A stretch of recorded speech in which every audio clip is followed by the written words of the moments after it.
First vow. Yeah, There it is. it was. Saying that he could not balance his own desire for. Oh god. Watch it!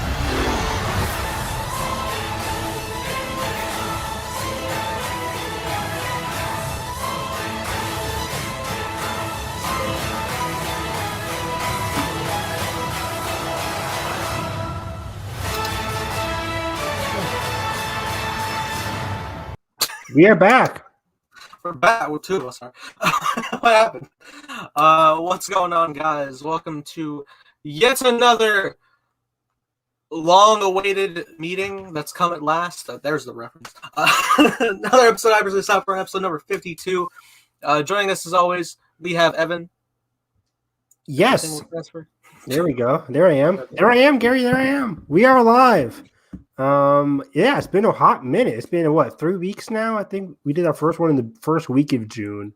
And now we were the last week of June into July. It's been a minute. I've watched all the Olympic trials between now and then. We've watched 3 episodes of Bad Batch that we'll talk about. And there's lots of news about the in demand, the upcoming Disney Plus Star Wars show. So I can't wait to talk about those rumors and leaks and shit like that. Also joining us, we have Carson.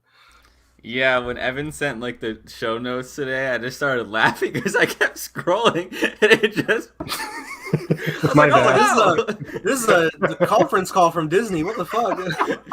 I was like, Varys from Clone Wars? What? What's going on? I take a lot of notes, and I'm like, I forgot I wrote that stuff. Maybe that's accurate. Maybe it's not. I was like seeing this. I was like, oh my god, Krennic was ages ago. Yeah, and then I just started like remembering. I'm like, oh my god, this time is irrelevant. What? I don't know why. Ever since Mandalorian season 2, I'm gonna throw it out there. We have been lackadaisical on Hyperspace hype. We All of us at a given time. all of us. Wait, we've been what? We've Lackadaisical was the word he used, Nathan. I don't know what that means. I'm not smart. Oh, it means as in laxation, as in not laid on back. time. Slacking? Yes, Slacking. basically Oh. slacking. Why'd you add like so many syllables? What the fuck? Me, the writer. Carson gets his film degree and thinks he's hot shit. Yeah.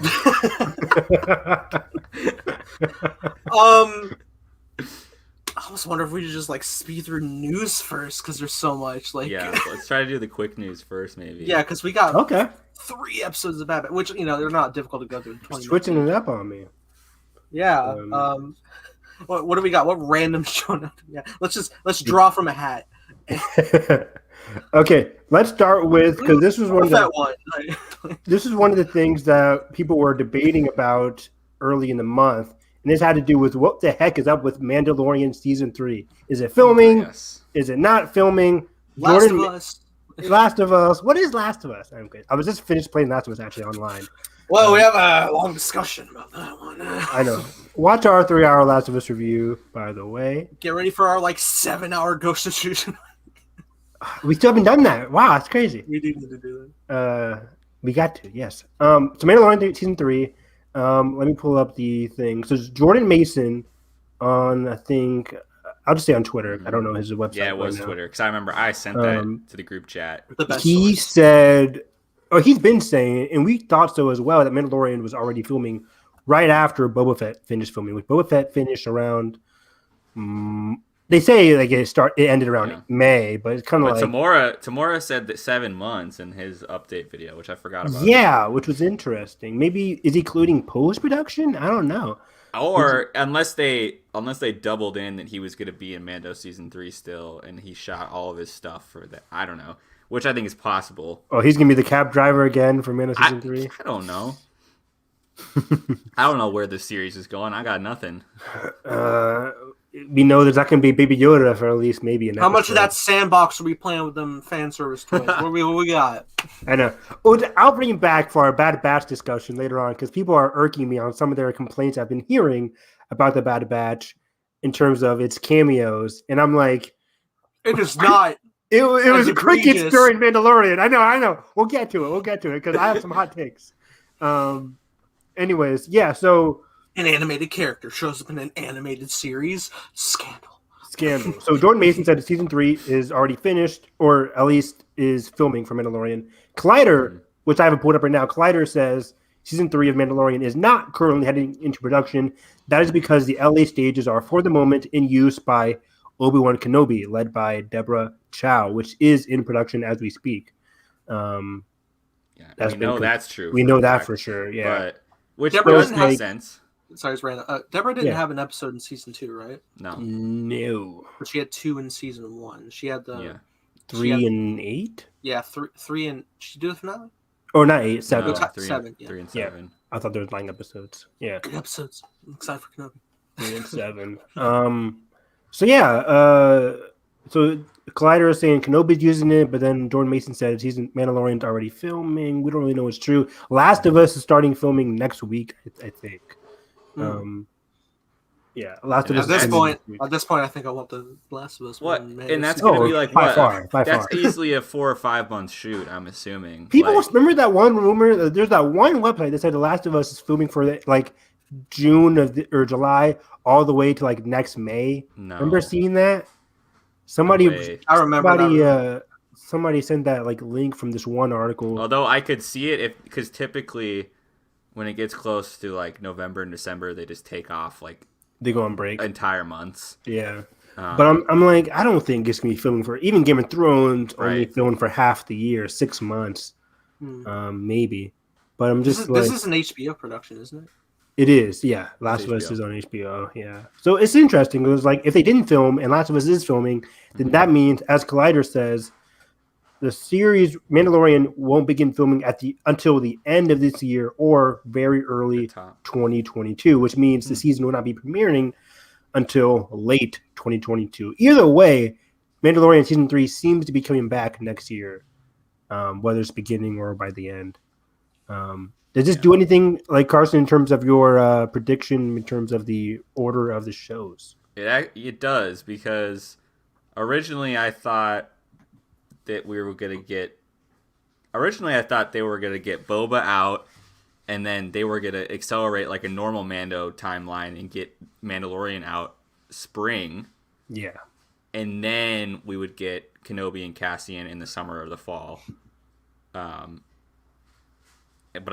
now I'm thinking we'll get Boba, which will bring us into January 2022. I think.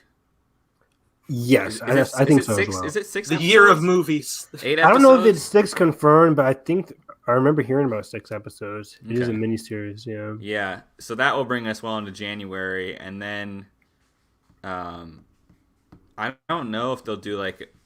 When did like Falcon and Winter Soldier come out? Like March? Yeah, March. It was like 2 first week in March. Yeah. So I wonder. I think Cassian. Well, see, I think Cassian and Kenobi are gonna be done around the same time because you think so? Because of Cassian being 12 episodes. Cassian feels like it's been filming for a year, right? I know, but it really started October. I thought. When really? was that? When was that Disney press conference that like announced all that stuff? December. That was December. 6 months ago. And I thought by then, Cassian was already filming. It was. They had a sizzle reel. I remember. Yeah. I was so upset I couldn't like stay and watch because I had a job interview at the theater. Oh yeah, I remember. Like you just kept like trying to text us. What do you mean Fantastic Four? What? I was in the Target with my sister. I was like, what the fuck's happening? Yeah, dude. I remember you were like freaking out. Like, well, we see Kenobi. But dude, okay, so new prediction. I got obviously Boba's taking us into January. Then I'm gonna go. Cassian is gonna take us March to. I'm gonna say mid-March to mid-May, right? Mid-March. Yeah. Finale on May the 4th. I can see that. Finale on May the 4th, maybe. If there's anything we've learned from the past 10 May the 4th, nothing drops on May the 4th. Then I think the Clone Wars finale dropped. Then I think Kenobi will be end of summer. I'm thinking, and then I think Mando will return in winter. Kenobi end of summer. Oh God. I forgot Mando season 2 is Emmy nominated. 2022 isn't a real year. March 2017. That's what that year is. God, we can't make it 10 minutes without March 2017. Every day I wake up. What did they put in the water back then, dude? I don't. Who thought? Iconic. Not us. So many different studios. God, horrible. And Beauty and the Beast came out on top. And then it was a rough 2018 May. It's just like, Solo, why are you doing this? Oh, that was bad. Yeah, it's tragic. The Memorial Day curse. So yeah, I think that works out as well. I can see Kenobi being the July is what you're talking about, right? Yeah. I could feel it being July. The summer event, the rematch of the. Well, also let's recap. Oh, don't remind me. Let's recap. What do we have for Marvel next year? A lot. We have Thor, Captain Marvel, Black TV. TV. We got what? She-Hulk coming. Moon Knight. Moon Knight She-Hulk. for sure. Moon Knight's first. Moon Knight's first. I can see that early 2022. Moon Knight, She-Hulk are confirmed 2022. Yeah. The Black Iron Man. What is it called? Ironheart. Ironheart. No. Ironheart or no. Iron Wars? Iron Patriot. What's his name? War Machine. War Machine. There we go. Armor Wars. Yes. Armor Is that Wars. before Ironheart? I think so. Right? Oh, okay. I don't think so. Look it up. think I it's forgot after. about that show. I swear it's after. I'll look it up. Keep on talking. Welcome to Star Wars. I don't care. Marvel talk. Also the Guardians holiday special, I believe. Yeah, at the end of the year. Yeah. But yeah, I guess we're more movie heavy for Marvel next year. I'm so used to like all I'm processing is the Back to the Movies trailer they released for all their releases. Yeah. It's still crazy we have 2 more Marvel shows after Loki ends. He says he's going to start filming in the next couple of months, and he said that. Yeah, we he do. said this in April. So, anyways, I'd be curious to see how they balance those in. I need my Hawkeye trailer. And I truly think we're going to get to the point in 2022, if not 2023, where there will be something on a Wednesday and something on a Friday between Marvel and Star Wars. I don't know what it could be an Did I put that in the show notes? Well, we're doing that now. We're doing that now with Bad Batch, but I think there will be 2 headliner type shows. Yeah, I don't know. Maybe I put it in the My Cup of Tea show notes, but the whole Disney Channel, Disney Plus is doing Wednesdays for original shows, Fridays for their. Which was weird, right? Because other the original's definition was like, oh, it's only going to be specific to. But I thought Wednesdays was going to be just like your Big Shot, your High School Musical. But That's then what I thought too. Other articles were saying no, Star Wars and Marvel are also going to be on Wednesdays too. I think they should be separate a little. I thought so too, because when you get to the point what Carson's talking about, where let's say, for example, next year you have Cassian coming out at the same time as Armor Wars, that's going to be conflicting if they're going to be on the same night. It's like a lot. I don't think they put them on the same Friday. Yeah, just be like one on Armor Wars Wednesday and then Cassian on Fridays. Boom. Especially because, if anything, both The Mandalorian and every single Marvel show so far has been so dominant on social media in terms of the weekly thing. For the morning. So I can't see them straying away from that. They may differ from show to show, but I think they're killing it with the weekly thing right now. And of course it's a little not biased towards us because it's not the majority of the population is not staying up till 2 a.m. and putting it on, unless you're. My biggest nightmare every week is Nathan DMing us. You guys should stay away from Twitter. Nathan, I wish I could. I work till 5 every day, and I was in those shoes once. Oh my god! What episode was that? It was a big episode. I'm pretty sure. I feel like I just think it was Bad Batch or something. Luckily, I don't know. I the think, Rancor. Oh yeah, Moochie. Yeah, look away. But luckily, it's nothing too big has been. I mean, Bad Batch. When spoiler alert, people were not watching whatever. This is a big spoiler. This is big spoiler 3 podcast. weeks on these episodes. I know, yeah. Cad Bane showed up, and whoa, there's a thing in my face. I thought you were clapping. I was like, clap for Cad Bane. I thought you were like, there he is. Something came in my face.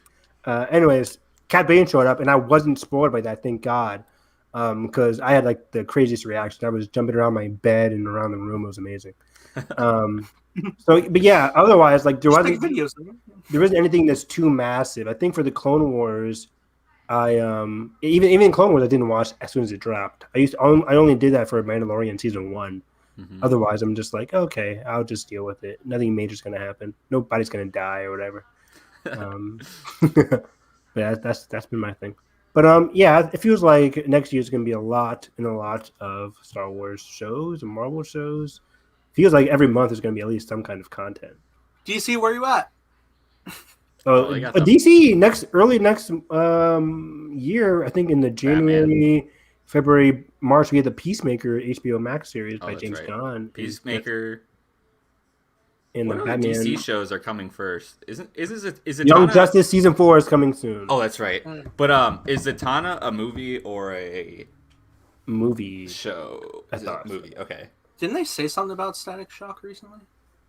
Yeah, we talked about it. The Blue Beetle, the Static Shock. And... Yeah, that was we were like, why? Why? All the diverse characters. You're black. You're Latina characters. Yeah. Tragic. Meanwhile, Lord of the Rings is like, here's a fucking anime on the big screen. Oh, man. God, I'm so excited for that. Put that in our notes, too. But, okay, so we have Mando Season 3. Saw Gerrera returns in Cassian Andor, spilled by Stellan Skarsgård, I think. I forget who said it. On a Sweden news show or something. Okay, I'm shocked. Cool. Stellan says he has a scene with... He's in everything, right? Saw Gerrera has a scene with Stellan Skarsgård's character in Cassian Andor. Oh, okay. Every time I think like Andor and Saw, I just think of like that scene in Rebels where he has the big hologram on the Yavin base. He's just looking down at everybody. Oh, you think you're good enough, and this is God? We're just gonna be nice. Like, yeah. It's gonna be interesting because we're gonna get to see like live action Saw that's not like distraught. I don't know. I think he's still going to be pretty crazy in this show, right? How many years is his I guess we don't know entirely. I think it's 6 years before Rogue One. Did you see? Okay, yeah. It's so. I still think it's so funny to like look at Saw in his Bad Batch appearance, and then 5 years later in Fallen Order. It is. That's what I'm saying. I'm like, these 5 year gaps, we don't know what's going. Rough. I mean, look what happened to Kenobi. I mean, come on. Rough times. I don't know why he goes bald and then grows it back out and bald again. Yeah, the war is a tough time for everybody.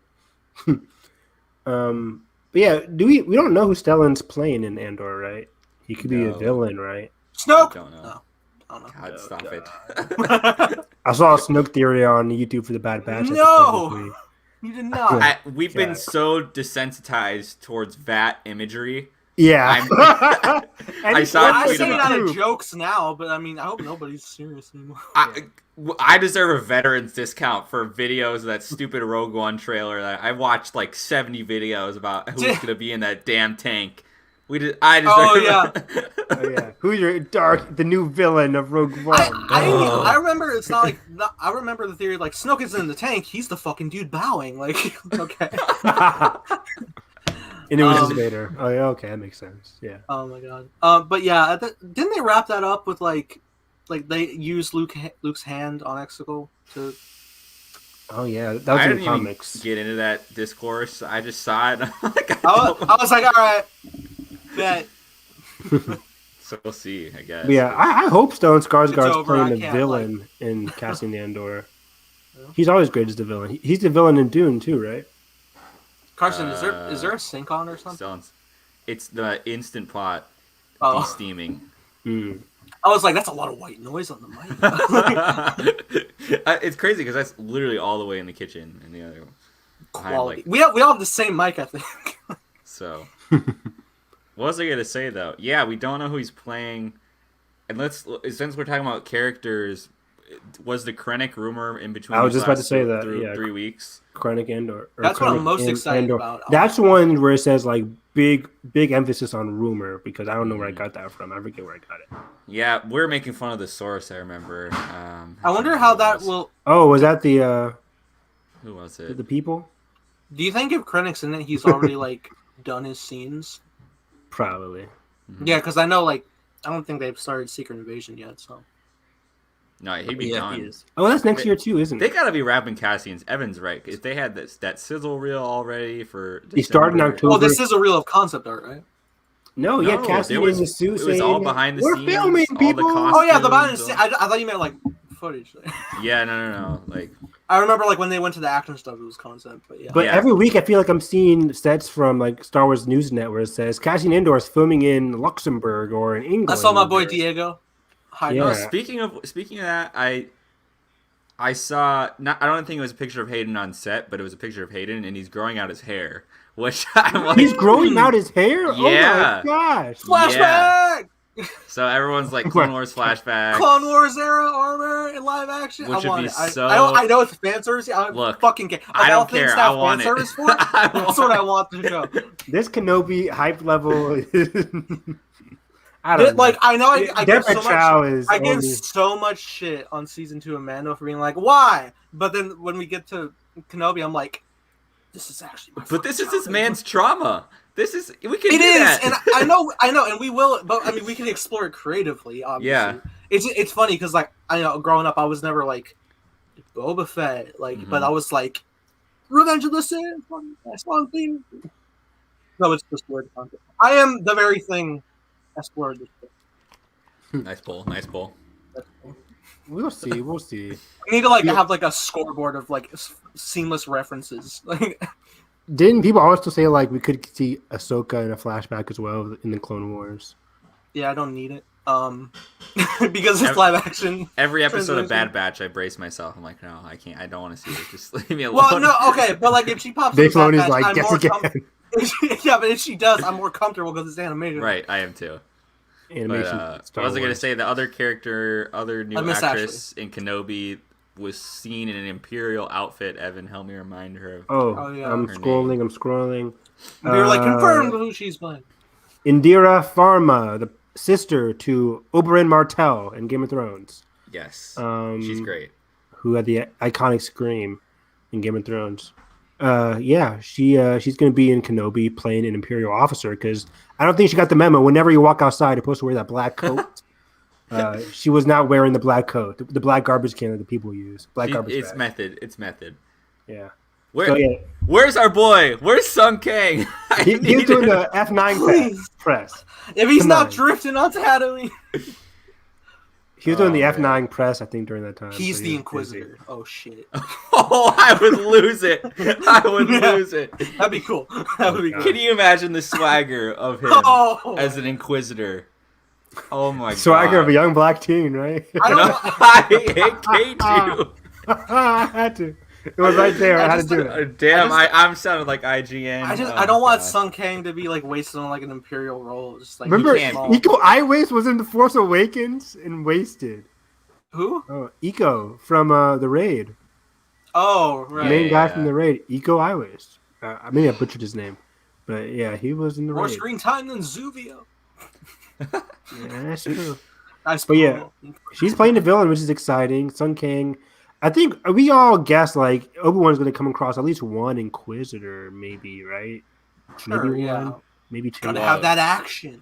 As I was reading the Vader comic last night, early in the run, Palpatine's like, I got this little side project, and there's like this little Inquisitor dojo, and I'm Oh like, yeah, I remember that. I remember that, yeah. I read some early on. Yeah. And I'm There's a like, scene- okay. There's a scene a couple issues later where they're like eating in the mess hall, and it's all like all these Really? Inquisitors, and Vader showed up. They're like, Dude, It's and it's awesome. cool because I'm like, I know like That the gives me the same. Sorry, that gives me the same vibe of like that one comic that focused on Finn working on Starkiller, and he's mopping, and then oh yeah, Kylo and Ren's Kylo Ren, walking he's like, up, and it's like dripping on his shoulder, the mop. Like, cut to the future, like, hey, haha. I like, know. Connections. what was I gonna say though? It's cool though because you see the big guy, who you fight in Fallen Order, who just shows up and just like it's terrifying. What's the 8th Inquisitor? I think. Eighth sister. No, or the 11th Inquisitor maybe, or 11th brother. the or- big orange. I thought that was isn't it a female? No, It is. the first guy you fight. Oh, first guy. First guy. For Okay, after you, it's on Kashyyyk. After that that's like tree that's mission. the sister, right, Nathan? Yeah, the big No! orange. That's a sister. And that's a girl, yeah. What are you Really? talking? Yeah. Yes. Okay. It's been the And girl then, for the longest time. They're big and orange with plating, right? Yeah. okay, yeah, I think you're right. Okay, is it the 11th sister, 8th sister then? I don't know. I don't I think it goes think- above 10. I think 8th. Okay. It doesn't You're go right. above 10, so it's like. I think it's the 8th. No, Okay. I know. Anyways. Rebels has like the 7th sister and the We 6th see brother. her in the comic, and I was like, ah, cool. Like, she's with Vader in a mess hall. It does that. Oh, cool. Yeah, Me with she's my great. fucking, like, we see Cal in Order 66. Fuck. My mind. No, don't hide. We see you fucking eating on stream. Hi, Kelly. But I was feeding Carson. It's so vulgar on stream. I don't know why. But jeez. But anyways, I'll make dinner after. what was I gonna say? So yeah, Indira Varma, leaked Imperial officer. Another rumor: Liam Neeson on an interview said he has not yet been approached by Disney for Kenobi. I put the question in the notes. Do we believe him? This just in. Actor. Andrew being an Garfield actor. is not the werewolf. He is not Spider-Man. No. Yeah. Actors lie. You can never know. After spending the entire weekend reading about Tobey Maguire, like, winking to somebody. Oh, and I will be discussing on the I gotta believe this man is probably at least got a call. I mean, maybe got a call. But yeah, It I is can't fun- see. Yeah. he's got to be in this show, right? I'm gonna say I can't see the show Oh, without yeah. having Qui-Gon, right? But I don't see Yeah. Liam Neeson being the kind of person to be like flat out saying like I haven't been approached yet. Like this guy is 60-something years old. He's What's the not last gonna movie lie. he was just in? That Icy played this year? Road. No, I don't know if that was more recent, but like it was It's on just played in Netflix. theaters. What was it? The Uh, dude who was like saving the kid. that's every Liam Neeson movie. No. It was most recent. Oh, I did see it. The um, Marksman. The Marksman. Yeah. The Marksman. Yeah. That's my second to last movie on my letterbox. Is Bruce Willis in Dang. that? No, it's just Liam Neeson and Oh. somebody else. I forget the kid's name. He shoots people in it. It no. was pretty decent. Okay, I'm still curious to check it out. But yeah, I mean, like he's not. I don't think he's doing too much. He doesn't do like a lot of like He's top builds stuff, like big stuff. I mean, he does direct to video stuff. And- And also like he comes back for Clone Wars, so Yeah, and we're not asking for much here. We're not asking for a whole episode of Obi-Wan and Qui-Gon, though I would love that. But I think we're just asking for like a Force Ghost scene. I think bring Liam to LA for one day. He will sit in shoot the his volume, scenes. Sit in the record volume. a day.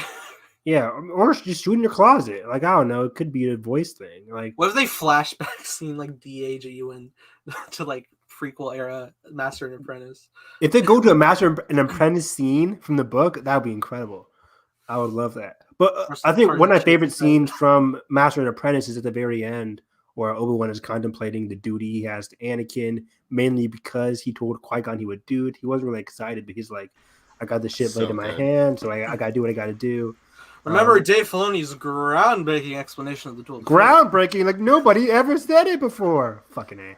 Anyway. It's funny because like it's like people were pointing out like this isn't new, and then I'm sitting here with my dumbass that never pieced shit together, and I'm like, I'm so compelled, Dave. Tell me more. Dave just says it in a way that's like, okay. Yeah, he He's a just says it storyteller. Like, Yeah, he's a storyteller. Have you guys heard of Iron Man? But yeah. So back when we were, that was fucking 2008. That was like A veteran's discount. that was that was 13 years ago. they literally. One thing I've learned from the past couple of years of Star Wars, watching all these Star Wars interviews all the time, people regurgitate the same goddamn information in every Star Wars interview. I love the High Republic stuff, but they say the same things in every interview. I'm like, guys, I can you need get new some new questions. material? Give me some new questions. Like, There was I know you 200 can't say anything about this project, There was 300 questions today on this. but I thing. have to ask. and they asked like half of them were questions that we already knew the answer to. It's like, Yeah. how'd you guys get into Star Wars? Claudia has answered that question in every 17,000. Claudia Gray like interview I've working watched. on Star Wars. Like I've legit watched like hour-long interviews for Claudia, Daniel Jose Order on like separate YouTube channels randomly, and they're getting asked the same questions. I'm like, okay. But anyways, back to Disney Plus, Star Wars stuff. We talked India. We talked to Liam Neeson. I think we all agreed Liam Neeson's going to be in the show, right? Qui-Gon's going to be in the show. Yeah, I don't see you doing this without him. Agreed. Going back to Book of Boba Fett, Tamora Morrison during his discussion or something, he said it's more like Mandalorian 2.5. Along with that, we're going to be exploring Boba Fett's past and where he's been post Empire Strikes Back. And then he said there's other directors besides Robert Rodriguez on the show. Post Empire. Post Empire, yes. I also forgot. My brain is automatically whenever we think of like future OT. I'm just like 30 years, but no, I got to dial it back a bit. But yeah, I never really thought that we would be exploring like post Empire to our 5-year post Jedi time frame. Me neither. I don't know. Maybe I wrote it wrong, but I'm pretty sure. Because also he's in. No, I never thought that because he's in Return of the Jedi. So I never thought yeah we're gonna fill in. And we're learning about what he was doing post Empire right now in the comic books. I'm not caught up, but there's. Oh, you're not caught up? I'm caught up. Are you on the regular Star Wars comics? Oh no, I thought you're talking about the War of the Bounty Hunters at issue 1 or whatever. See, I can't read those unless I catch up on the other stuff. You don't need to. Don't fucking. Carson, yeah, thank you, Nathan. Carson, like the devil on my shoulder over here. Anyway. Meanwhile, I don't know where Evan stands on like anime filler episodes, but love him. Yeah, okay, don't skip. I grew up watching Naruto, and Naruto has like half of it off. 900 episodes, One Piece, go. Yeah, oof. So yeah, post Empire Strikes Back, we have the War for the Bounty Hunters. Granted, it's something that's going on right now in the comic books. It's an event that's probably going to last a couple weeks. I mean, a week in terms of the timeline, not in terms of like releases. Didn't I hear a rumor that like Bosk was going to show up in Book of Boba Fett? I don't know if that's confirmed or if that's a rumor. It might I think it's a rumor. Let me look that up real quick. But yeah, I think I heard that though, and I was just like, I think Jordan Mason also said something like that. Like other bounty hunters will be showing up. Exclusive from LRM Online. I forget what it stands for, but they are not really trustworthy. But you can assume, right? You can assume we're going to see a lot of bounty hunters in this show. Cad Bane. I hope Cad Bane live action kind of look really weird. Maybe not. It would, but I mean, if I was ever to try one live action translation, I would try to. I would try. I agree. Have we ever seen that? We've seen that species in live action, right? I'm terrible with Star Wars species, so I have no idea. I feel like at least in the background. No, we definitely did in the fucking Cantina episode 4. Oh, you might be right. If anything, I would obscure him in his hat shadows. Would make it so fucking cool. Oh yeah, I would. We have Fennec now on the show. We have Fennec and Boba, both who have met and fought against Cad Bane, or at least Fennec has. Boba probably has. I'm probably going to break into a theory later of just like for future discussion. Like, do you think Boba will be in Bad Batch, and will Fennec meet Boba? Like, well, yeah, I can't wait to talk about that. Possibly, which I can buy. Me too. But yeah, so in Book of Boba Fett, to explain his past and where he's been. So in terms of his past, do you think Tamura's talking about more so his past via original trilogy, like what he's been doing ever since he got out of the Sarlacc, or his past as in what happened post the Clone Wars? Your eternal struggle, like why is this man just sitting around Tatooine? It made no sense. I think both. I think there'll be some. Okay. I don't want the show just. I don't know. I'm not a huge fan of the concept of the show in the first place. I admit that, but I don't want the Boba Fett show to focus on Boba Fett. I don't know what I wanted to. I just don't know how they're gonna frame it. Like, are we just gonna go like, oh, flashback? Like, yeah, and it's weird because like I don't know what his objective is. Like, is he a kingpin now? What do you want to do, Bobo? We don't know because your character was useless in Mandalorian season 2. I'm sorry, it's the truth. But this is how we get a flesh. We're gonna have to get like a whole Moff Gideon spinoff to get that further development. Oh God! The psychological warfare. It's Mando 2.75. Psychological. God damn it!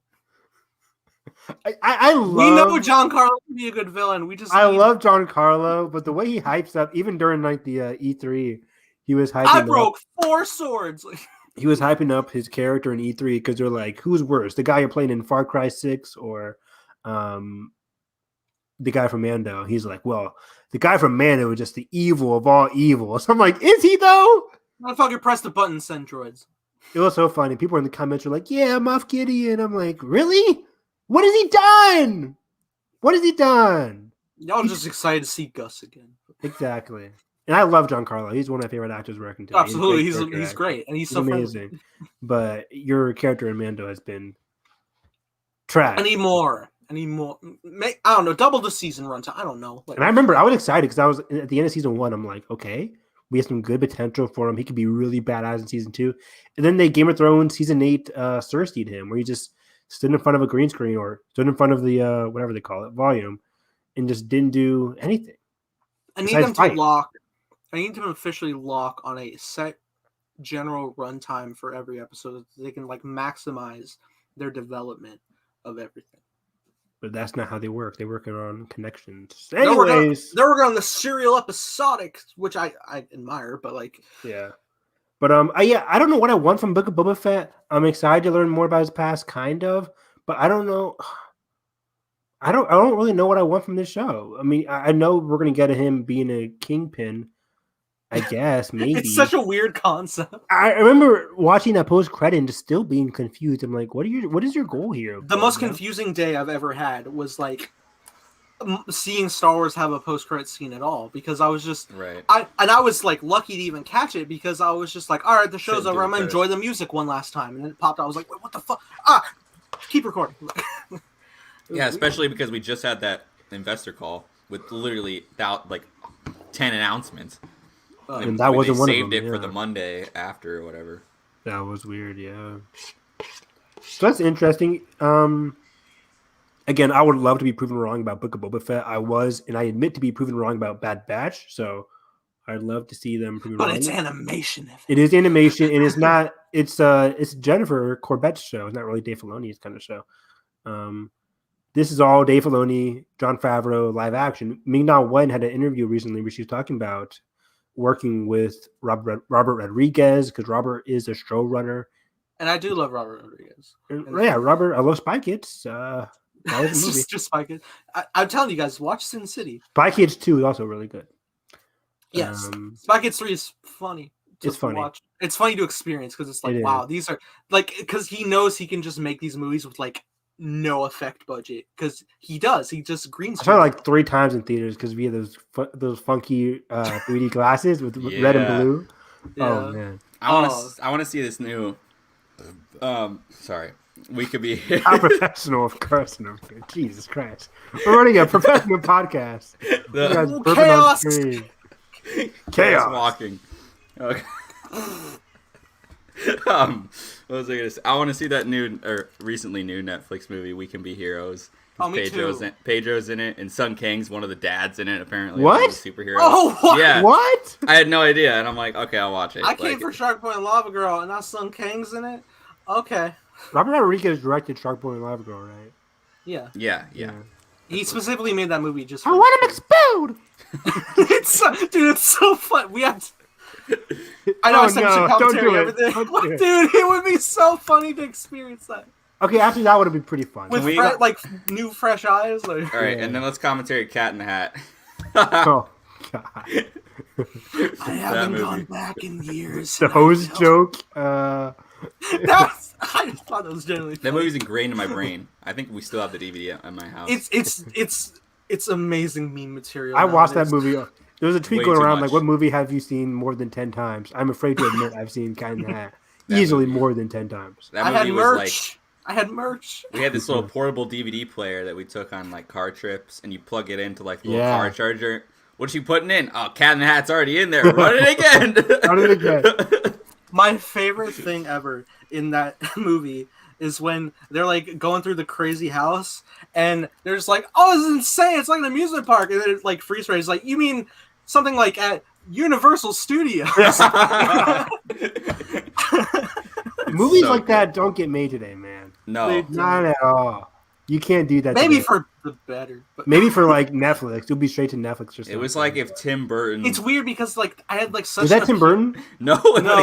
It's just Seuss material. And it's weird because like I think oddly enough, Dr. Seuss was like thriving in the wackiness of like the live action because it's so absurd. But then when they went animation, they just like go all out with like child humor you can plug and stuff. And I'm like, yeah. I like the most recent Grinch adaptation. I thought it was decent. I never saw haven't it. seen it. Yeah. It's pretty enjoyable. It just irks me for this is so off topic, but it irks me because I was so hyped because it was like, oh my god, they got Benedict Cumberbatch to play the Grinch. That perfect voice, and then he makes his voice purposefully nasally in the movie, and I'm like, you fucking ruined it. You had it perfect. You dropped the ball. Tragic. Where's Jim Carrey? I miss Jim Carrey. He's doing Sonic. Oh That's god, what he's he's doing. in Sonic, isn't he? That is pretty fun. We have a viewer. We have a viewer. Hello. How would you pronounce that? Lemoyne? I think I got that right. Lemoyne? Maybe because we mentioned Shark Boy and Lava Girl, somebody came in. Yeah. It's not even in my tags. The engagement. Oh, it's not. Off the charts. You guys have to pre-do tags. I always see the tags after the show's over. I'm like, oh, those were our tags. Okay. Well, there's hashtags in the description, but like tags are like ingrained in the background. Metadata. Metadata. Badge Bash episode 4, 5, 6, 7. After watching, I am right. Hey. after watching Fast 9, I'm just like, oh, splice into the Ramsey's entire character. Splice into the. I don't drive. I feel bad. Even for her. Natalie has no idea what she's saying in those movies, which is. But weird. you know what? She's Go for her. really like Get that check. She's great. We'll talk about that on Wednesday. Oh, I can't wait. Eventually, I would love to commentate that. Complete my God. it. What a movie to We'll commentary. commentary that before F10, whenever that comes out. The underwater flashback thing. So I told fun. you, if that isn't the most artistic fast Underwater flash. Dude, I've when he seen. walks by the mirror and it's like younger him, and I'm like, Oh. oh, Nathan's gonna love this shit. I unironically fucking love that. I did too. It's I weird was because I'm fucking- like, why is there real filmmaking right now? Why is- And Oh, I'm like, this Justin. kind of redemption family arc is kind of going in right now. I'm like, I'm here. Yeah, it was pretty interesting. Going back to Star Wars. We talked Liam Neeson, Krennic, Stellan Skarsgård, Boba Fett, Indira. Okay. Barriss Offee is rumored, big rumor, to appear in Ahsoka. I think I got that from, yeah, she's alive. She's one of those characters where Did she go to prison? fans never really knew what happened to her after she went to trial? prison. She went to prison. She was maybe executed. Wasn't that the last Um, episodes? No. That was when like that? the Season Ahsoka nine? leaves arc. Yeah, this was the final arc that was on No, Cartoon season Network. 5. Yeah. Oh my Yeah. god, there was a whole other season in between. Yeah, the season after that was all the Netflix episodes and stuff Yeah. like that. But yeah, this is a character we don't know what happened to her during Order 66. People theorized every season of Star Wars Rebels that she would be an Inquisitor. She never showed up. That would have been cool. Filoni even said that like she wouldn't have been an Inquisitor. He had this whole paragraph about why she wouldn't be an Inquisitor because like she was going against the Republic. So when the Empire took control, Filoni feels like she wouldn't have joined the Empire either.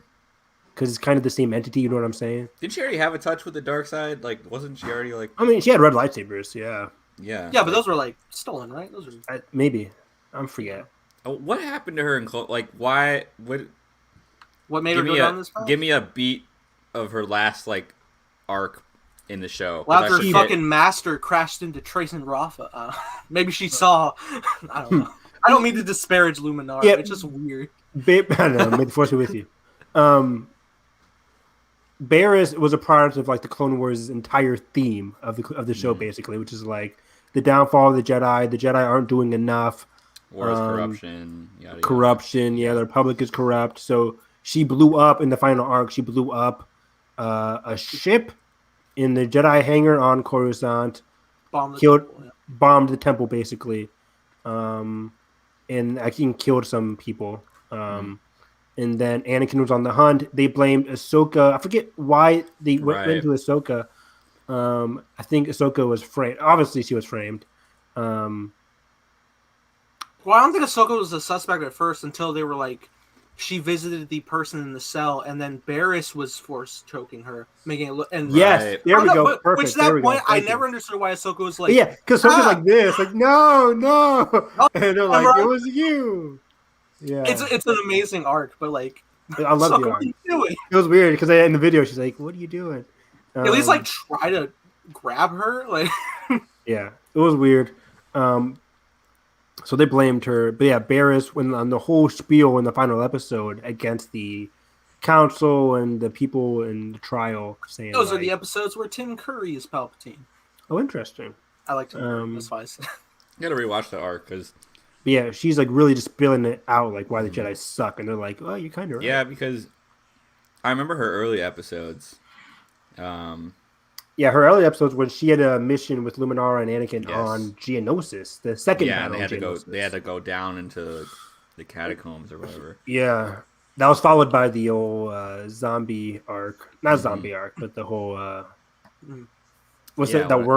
The worm crawled up your nose. I don't That think I arc? ever saw that episode. Yeah, what is it? Oh no, Yeah, and then like that queen could like take over all of good them. arc. Yep, Mhm. that was Barris. I like that arc. I do find it funny in the in like when Barris like just disparaged everybody and got taken away, and then like the next scene, just Mace like, oh, it's fucking weird. Oh, good job, Ahsoka. Yeah, you know we were so wrong about you. Want to come back? This was your trial. Yeah. Oh yeah. Oh, Like fuck this it. was your trial. It's funny how the Force works. She's like, yeah, it is. Peace out, motherfuckers. And then she did. Sorry, sis. Never to be seen again Mace isn't the best, huh? until this Clone Wars season 7. God, it's so crazy thinking about. I just keep thinking about like High Republic council meetings versus Ooh, Yeah. modern I'm time. intrigued. Oh my god, it's like Is it so much better? I remember I hope put so. sticky notes on the yeah. on those council meetings so I can like differentiate how they are from the current. It's very much they're Yeah. talking to each other and not like talking down to somebody. Yeah, Like- and even they plainly admit they're like, we're not working for Chancellor, whatever her name is. So yeah, Lena, so and they're like, we're not, but the Nile need to be dealt with, and the Chancellor is helping us out. So what do we do? It's a great. Hey, that it's a great sounds like conversation. how it should be. Right? diplomacy. Yeah. Diplomacy. It works. Oh, They're not shit. really. The Chancellor's not like ordering the Jedi to do this. The Chancellor's just George asking Lucas them. sitting with his $4 billion. Why is my Star Wars political? Yeah. I can't wait for Rising Storm. I think we're almost done with the Disney Plus shows. Also, Amelia Clark. Let's get into this. So, Yes. again, I've been spoiled, but I haven't read War for the Bounty Hunters yet. Oh, right. I saw that's where. But that's where I've been spoiled. I didn't want to be spoiled, but I couldn't avoid it. Kira is back in the post Empire Strikes Back timeline. perfect likeness to. I her. don't know, Carson. If you know, don't say anything. But like, I'm not saying anything. I don't know what her role is in the War for the Bounty Hunters know. initiative. I think she wants to help out Han Solo. I have no idea. Carson, don't say anything. I did see Don't a even screen- look at me, Carson. No, I'm kidding. I saw. What screenshot did you see him? Because I saw one. I just saw it on YouTube. I got spoiled on YouTube. You see her face. I saw it on This thumbnail. is just yeah. a shot. I with, saw like- what she's looking at. Yeah, I saw her boob. Yeah. I didn't know what she's looking at. I mean, she's looking at Han, but that's about I don't know. War for the Bounty. What was the war over? Han. Oh, It's after Boba takes It's literally Han. right after. Empire Strikes Back. Yeah, Boba takes Han from Bespin, right, and then the war begins, right, Carson? that is a Yeah. genius story. Like, Right, Charles Soule, man. It's pretty good. It's pretty good. It is Charles Soule, right? Spin-off Am I not movie. wrong? I think so. Yeah, I think it's Charles Soule. Okay, he can. But do yeah, that. it's just like it is interesting. Like just seeing that panel, it's like, wow, that looks just like Amelia. Like spot on. spot on. So this says a lot. But also, I mentioned that because Amelia says she hasn't heard of Kira being in the Lando miniseries. She would like that to appear, or no, Amelia hasn't heard of Kira being in Lando, but also Amelia Clark wants to revisit her character. Two different stories, but I kind of meshed them together there. Oh shit! Wait, this confirmed like what we wanted from like a Solo sequel. Like, don't kill Kira, let her be off. She is. Exactly. So this confirmed she lives into the Empire Strikes Back timeline. Granted, she could die at the end of this initiative. I hope not. But still, that's a lot of Kira time in between. Even if she does die at the end of this original trilogy, there's a lot of time. She outlives Maul. Yeah. She outlives And- Maul, which is fascinating because we've had theories. Why is Maul on what's Why Twilight is of the Maul? Apprentice? How Is it did Maul Malachor? lose everything? Malachor? Yeah. Malachor on Twilight of the Apprentice? Oh, Yeah. I would love. How did he go from? I would love if Crimson Dawn was still active and just like Kira leads it now. Yeah, because I'm like, how does Maul go from Crimson Dawn running shit all the way to a decrepit guy, a Malachor, with an Inquisitor's lightsaber. Like, whoa. Can you guys please read the comic? Because I think. Oh no. Okay, no, I won't say anything. But Oh yeah. just particularly what you're saying, stuff about Crimson Dawn, I think it kind of alludes to different things. But it mixed in with what our present initiative is. By next week, I'll read it. By our next. So episode. I don't know the answers, but give me a login. I'll try. I think those answers may be coming in some way or form, maybe later down the series. The War for Bounty Hunters. Yeah. Okay. Oh, yeah, in terms of what's happened with Crimson Dawn. Yes, in terms of a little bit, I think. Okay. Because it kind of have to. Yeah, you'll see. So yeah, but yeah. First part of that question: do we think Kira has a chance to be in the Lando miniseries that's being in development for Lucasfilm? Do we even know when that's gonna? Where is that? We don't know where it's at. We don't know anything about it. I don't know where it's set, but I think there's a good chance because Kira and Lando know each other by the time they meet in Solo. Yeah. I think we could see Lando in the same year as Acolyte 2023. So yeah, they had the writer already, and they still have to get a showrunner soon. But I still think post Solo. Crimson Dawn, Fallout / all that is the most compelling era for like 3 of those characters, like Han. For Kira, Han, Lando. Agreed. So interesting. Even though I think Lando wouldn't be as associated with Crimson Dawn. No, but I still feel like it would overlap in his circles because it's Lando, which I think would give interesting precedent to Lando's character arc, because we'd actually be getting like underneath the charm and everything and kind of understanding him more. In Solo, it's Donald Glover walking around, being Donald Glover. It's amazing. Why in the goddamn fuck did they not name it the Calrissian Chronicles? Jesus. Well, we don't know. They still could. I don't know. It was just like they had the whole logo, and I was like, damn it. I think it's IP reasons. Like, if you tell your mom, hey, the Calrissian Chronicles are out, she's like, who the heck is that? I forget. Yeah. It's called Lando. It's called Loki. Boom. I also forgot that, like, every time I use the term goddamn fuck, it's always been, like, so overly dramatic, and so Evan was like, what the fuck? Yeah. Man, that's a lot. It was a tame version. you can't say goddamn fucking be tame. I don't know if you guys watched the Ozark, but it sounds like a lot of what Julia does in that show in the Ozark. It's like how mom, right? No, it's the country. Her. It's like how Evan can't just say the line from Heat; he has to do the impression. She got a big ass.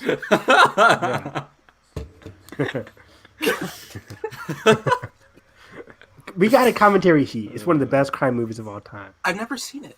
It's fantastic. It has Carson, the best shootout in cinema history, right? Oh yeah, the Russo brothers weren't lying when they talked it up. Oh fuck! I thought you said the Russo brothers like directed. I was like, no, fuck, no, they can't get that level.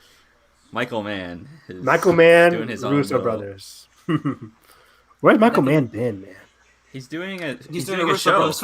He's doing a TV show. I can't remember what it's called, but it's a crime show or it might be Prime. Interesting. I can't remember. I had to look. Did Michael Mann direct Collateral, by the way? Collateral is my favorite. Yes, he did. My favorite Tom Cruise movie is Collateral. I haven't seen that either. They gave the Best Supporting Actor award to Jamie Foxx when it should have been given to Tom Cruise. Anyways, back to Star Wars. I am slacking on Cruise's filmography, honestly. Dude, HBO Max has some good shit up there. HBO Max has Jerry Maguire. They have Interview with the Vampire. I still need to see that. We just had an anniversary screening for Jerry Maguire. I unfortunately missed it because I was working, but I love Jerry Maguire. Great one, yeah. A Few Good Men is on something. I forget where. I saw that too once, and I like that a lot. But yeah. Anyways, I just time for me to gush about Emilia Clarke and Kira. Why is Disney not, at least I don't even say Disney, Lucasfilm not signing up Kira or not signing up Emilia Clarke? It is astonishing to me that Marvel swooped in, got her in for Secret Invasion, and she's hyping up the fuck out of Marvel on Disney Plus. And she literally said, She wrote pages for Kira's story. She wants to revisit a character. Yeah. When you have a actress Big star. or actor or big star in general saying they want to revisit a character in a big IP like Star Wars, why are you not doing that? What other show could you possibly have in development right now that's that important? Like, come on. I think my favorite Star Wars cast interview to date has been the Wired autocomplete interview with Amelia and Jonas. It's just so wholesome. They're fantastic together. Yeah, I love that interview. They're amazing. Yeah, they are. They have great chemistry. But I'm just like, Amelia Clarke is a fantastic actress.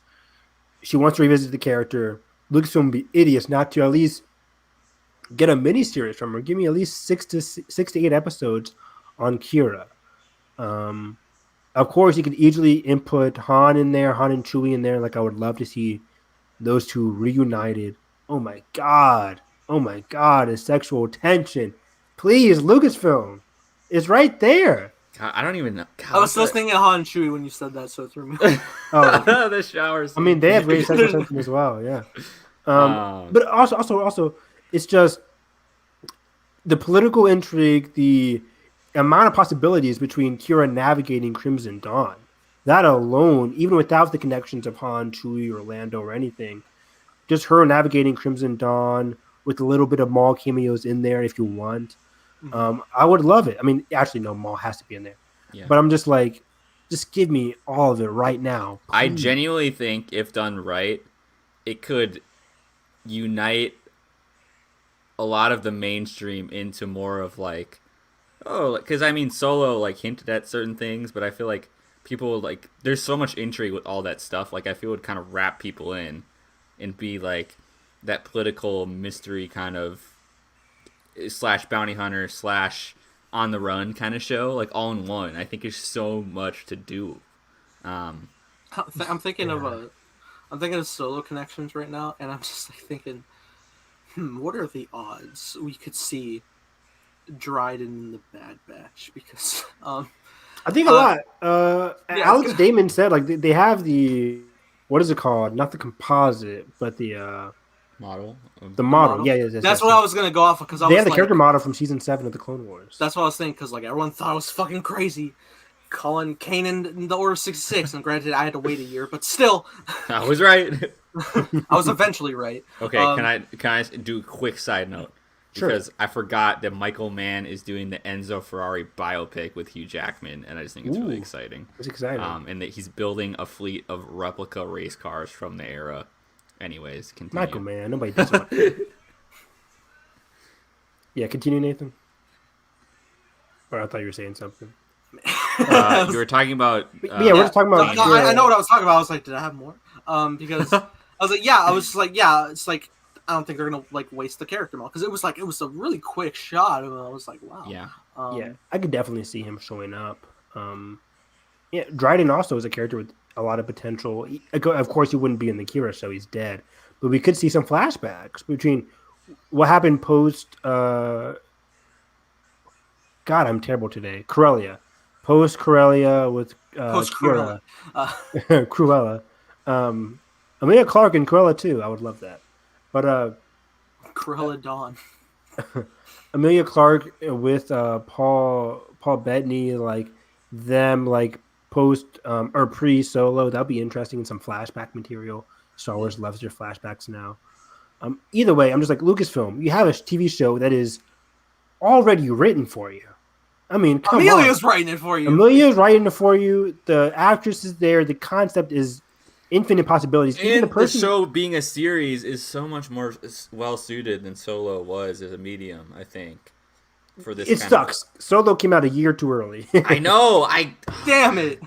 Solo came out. If they would have realized, like, man, Mandalorian was a big success, we should just make this Solo concept. It would have been. I dare them to make a Solo sequel and have an episode directed by Lord Miller. I dare them. That would never happen. Evan, I think you're so right. It would have been massive. Because just imagine Disney Plus coming out. You have Mandalorian and a Solo series. God. I think people would have been. It's so funny how it's in your prime real estate of your favorite timeline. Like, why? Movies always come out a year too early. Solo came out a year too early. Rise of Skywalker just needed a year of more work, maybe. We got it. Last Jedi was just 10 years before its time because no one understood it. Last Jedi was a gem of its time. Oh my god, Carson, that hits so fucking deep. God. Okay, I'm done. That was pretentious as hell, but damn. I had another argument at work today with Last Jedi and Rise of Skywalker. This guy was like, It boils up, you know, you can't stop it. Sometimes I'm just scared to bring it up. I was just like... Dude, it's the worst. I hate bringing up Last Jedi because everybody in my workplace does not like it. And I'm like, always like, I get too heated.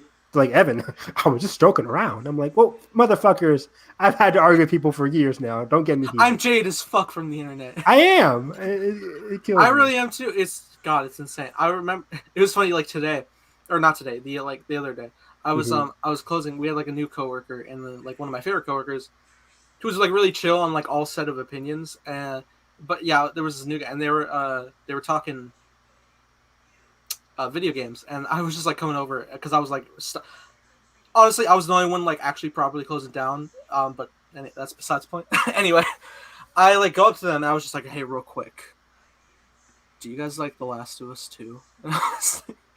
I just wanted to see what would happen. And one guy, the guy that's been here, was like, yes, I do, but I still think Ghost of Tsushima deserved Game of the Year. And I was like, that's interesting. And then the other person was like, I have not played it, either of them. And I was like, solid. I didn't know if I was going to start a controversy, but I was just curious. I like Ghost of Tsushima a lot. I think the gameplay wise, I give the edge to Last of Us Part 2 because of the story. The story, yeah. It just affected me more than Ghost. But both are great games. I give Ghost a 9. I give Last of Us a 10. Part 2 a 10. What was I going to say? Oh, yeah. Do you guys have anything else to say about Emilia and Kira? Give it. Yeah, at this point, I feel like we've been talking about it since 2018. It's astonishing that we haven't heard an announcement of it. Like, come on. Have we really, like, 3 years in a row done Make Solo 2 happen? Like, think about it. We'll continue to do it. Think about this. We almost had a series with Cara Dune as the lead. I'm not even kidding. Like over Akira, so guys. over Emmy-nominated Emilia Clarke? But guys, Dave Filoni and Jon Favreau, they can't miss. Oh my goodness! You're actually putting me in. I'm re-entering my despair depression. That's leading me to make that fucking High Top parody. Broke me. If we did a Mandalorian season 2 like parody review, we would get roasted, man. Should we commentary Mando? It's funny. I remember we always, whenever we do a Hyperspace, we have to go back on Mando season 2. But Carson said it best when we were getting towards the end of season 2, and I was like, guys, I have a bad feeling about this. And Carson's like, give it to the finale, see how they close it out, and that's what we'll decide about how the season went. That's how. And then the finale came, and then which is funny because I remember I was like, watch, Evan, they're gonna like kidnap the child, and then we're gonna like, yeah, Boba Fett's gonna come in, but like, yeah, it's all gonna make sense, and also, yeah, we're gonna have like a 2-part finale of like getting the baby back, and kind of, but like it was not how we wanted it. Surprise, fucking. Oh man, I was never more disappointed to see Green Light shit, man. You gotta clip fucking 103.20. I gotta put it in chat. Oh man. Oh, that's awesome. Good times. Put it in chat. Oh, we should definitely just commentary Mando season 2 before season 3 comes out. Absolutely, maybe before Boba Fett at this point. Like. Maybe before Boba Fett, so I can remember what happened. What's the next set of commentaries we're doing? Are we doing Star Wars next? Or? I think so. That should be our next one. We should take a break from commentaries until Star Wars. What were we talking about again? Kira. No, we were saying like anything else has to be said about Kira, which at this point, yeah, it's nothing. true. We're good. We're going we through were my talking notes about right now. Emmy-nominated Emilia Clarke. That's right. And we already talked about Bear Sophiad and Dira Varma from Kenobi. Okay, some news about Star Wars Visions comes out July 3rd. Anime, that's this week, right? Wow. It's July 3rd, Friday? Saturday. Yeah, There's our first look confirm at it. Anime Expo. For the show Star Wars Visions. July 3rd is this coming Saturday. Okay, yeah. July Yeah, 4th. and I have it in my calendar. The panel is at Ooh. 6 p.m. Eastern.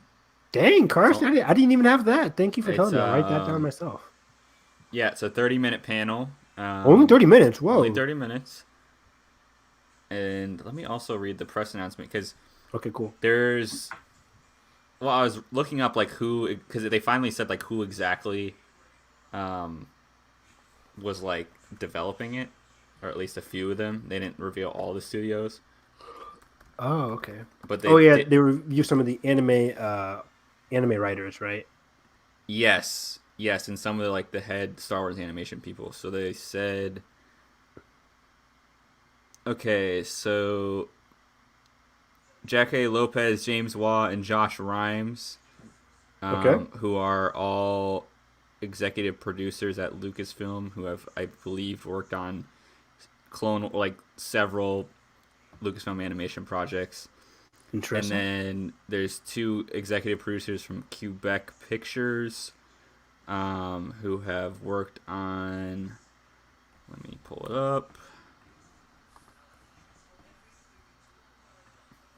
Yeah, this is very exciting. I cannot wait. They have worked on also the Clone Wars and the Netflix show Eden, which is looks like an anime.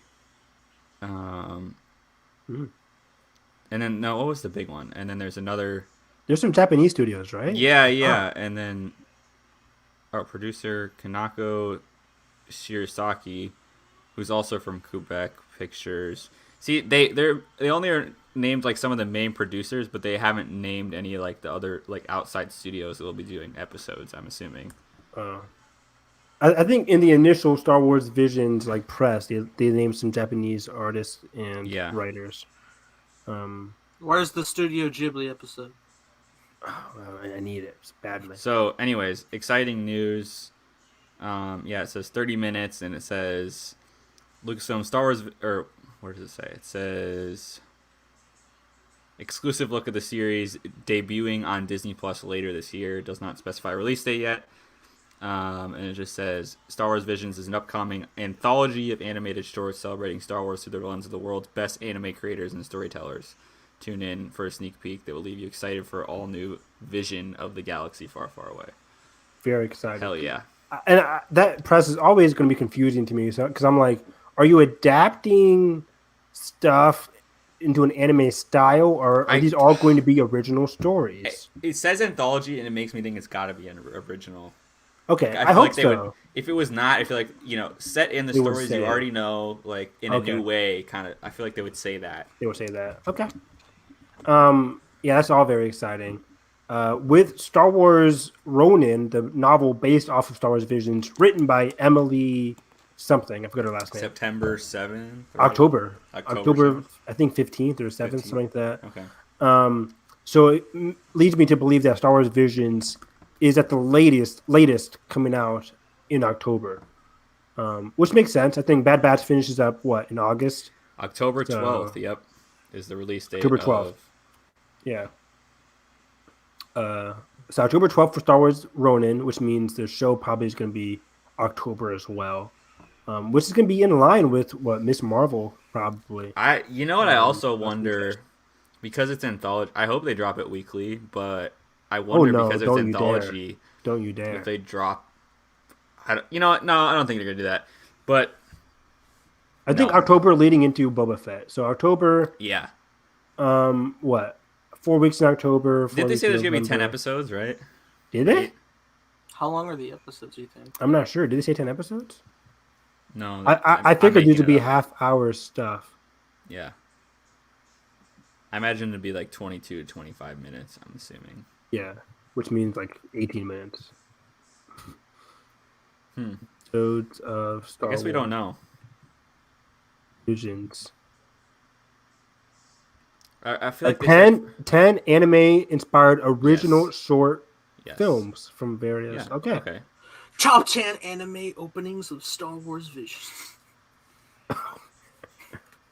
I'm afraid I've watched a lot of those. Yeah. Okay. Not for Vision, but just for anime. So if, that makes sense because then it will be. Let's just say it premieres the first week in October and then it runs to the second week in December and then Boba drops a week later, right? December 17th or something. Yep, or maybe Christmas week. I can see that happening too. Yeah. You said late December, right? I think they said December 7th.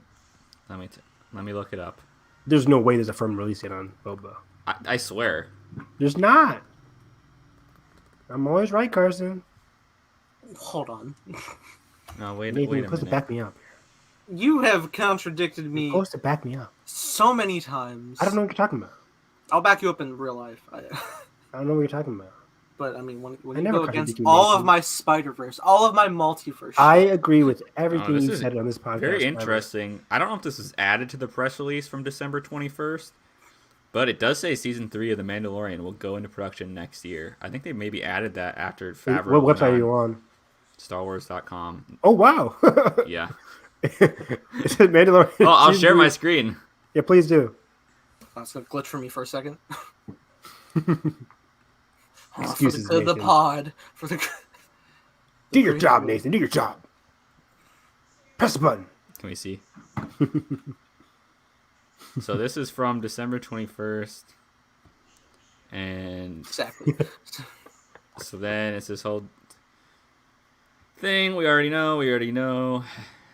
Does not say December 17th. I lied. Oh, wait. It says next year. This is a 2020 article, though, isn't it? Yeah, that's what I'm saying. Oh. So So I don't think on their timeline, I don't think this has changed. Then I think on their this timeline, it's saying that they're. I'm saying it's not going to go. It's not going to be delayed to 2022, or it's not going to go in production January 2020. I think it's still going to go by the end of the year, but I don't know. Yeah. Okay. Yeah. Then yeah. I guess we're on the same page. Yeah. Yeah. Mando season 3 is filming by the end of the year, probably December-ish. So I am just like I am so off kilter right now on thinking. I was just like I saw like the Hulu, Disney Plus, and ESPN thing at the bottom, and I was like, God, like how long would it take to watch everything on Disney Plus? Like, you know, it is kind of depressing. That's at the bottom of every single Star Wars article now. I'm just like, goddamn bundles. Dude, I need to get back on my bundle game because like I'm on the weekly thing, and I'm like, God, this is hurting me. Yeah. Okay. Other news besides that, we're excited for Star Wars Visions. I guess next time we have a podcast, we'll be talking about. I don't know. Are we having an episode this Friday? I guess we'll see. Always in motion is the feature. I know. Well, I should now, because of how I made my availability, be off Thursday, Friday, and Saturday. What were you saying, Carson? You going home? Well, I'm going home this week for the 4th of July. Is that even still a holiday? I mean, it's just an excuse. Damn! Now I gotta listen to fireworks. Fireworks. I have the first. Evan, the forever purge. The first through the fifth off. I have the first through the fifth off through work, so that's okay. I'm going. Okay, cool. We'll talk about it off air, but lastly, I want to talk about some recent news from last week. So Leslie Headland, our writer, director for the most anticipated show, at least for us, Star Wars: The Acolyte, did an interview last week. She was talking about how she sets up her writer's room. We're talking about her process for writing Star Wars. And she came out and said that she purposely brought in a writer who has never seen Star Wars before. And of course, the internet liked this. I'm kidding. Forever purge. The internet, of course, was not for this. But you know, that's the internet. This is one writer, correct? Yeah, Literally with one one writer writer. who's probably now has already seen Star Wars. But let me just read this quote. Please do. It's a great quote. Having worked in the industry for over a decade now and having been in a couple writers' rooms, I felt like the demographic breakdown of rooms is not something you actively take into consideration. For example, on Russian Doll, we ended up having an all-female writers' room, but I don't know if that was really something that we said at the front. We were only going to hire women. I think when you have a a dictate like that, you're closing your mind to, again, people that you are going to challenge your particular artistic point of view. Mostly what I expected were people that I felt could execute a great script, number one.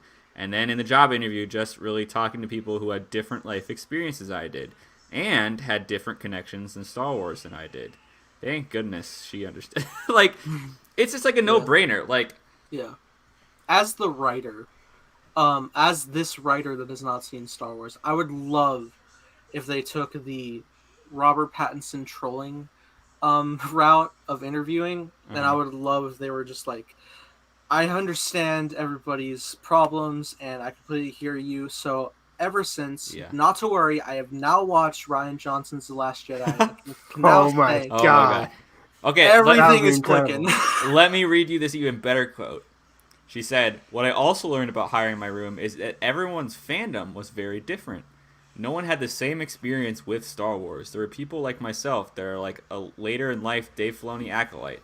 I literally had one writer that was like, I have never seen any of them. I've never seen any Star Wars media." And she's texting me right before we started the room. She's like, "Luke and Leia are brother and sister, right? What the?" And it was so great because I would really love to know someone who is not fully immersed in the fandom. What do you think about the pitch we just made? So, while she did her due diligence and did a lot of background work and research, at the same time, she was somebody that we could kind of talk to and say, okay, if we take all the kind of signifiers out of it, and this is Star Wars version of whatever, what does this mean to you? She would be able to give some feedback. Well, I'm kind of wondering what's going on with this, or with this character. And in this scene, I'm wondering, why is so-and-so saying this and this person isn't saying this? Just, literally just, yeah, like, it makes so much sense. Like, didn't this happen on Rogue One? It did, yeah. Real quick, Carson, what's the link for that article so people can watch it or read it? I'm on Cinema Blend right now. I don't think this is the original. I don't think so either. But yeah, just look it up on Google. Yeah, it came out last week. Yeah. I just looked up Leslie Heath and Star Wars, and it's all perfect. Yeah, it's a recent article. Go to Cinema Blend if you need to, because it's a great article. I read it as well somewhere else. Mm-hmm. But I love the interview. I love the way she thinks, and like Nathan said, this is exactly what happened with people's favorite Disney Star Wars movie, Rogue One. In which there's too many people, Evan. There's too many people who are actually at that stance, but they're not the kind we want to associate with. Yeah, people love Rogue One. No, like love Rogue One. I just mean like. Yeah.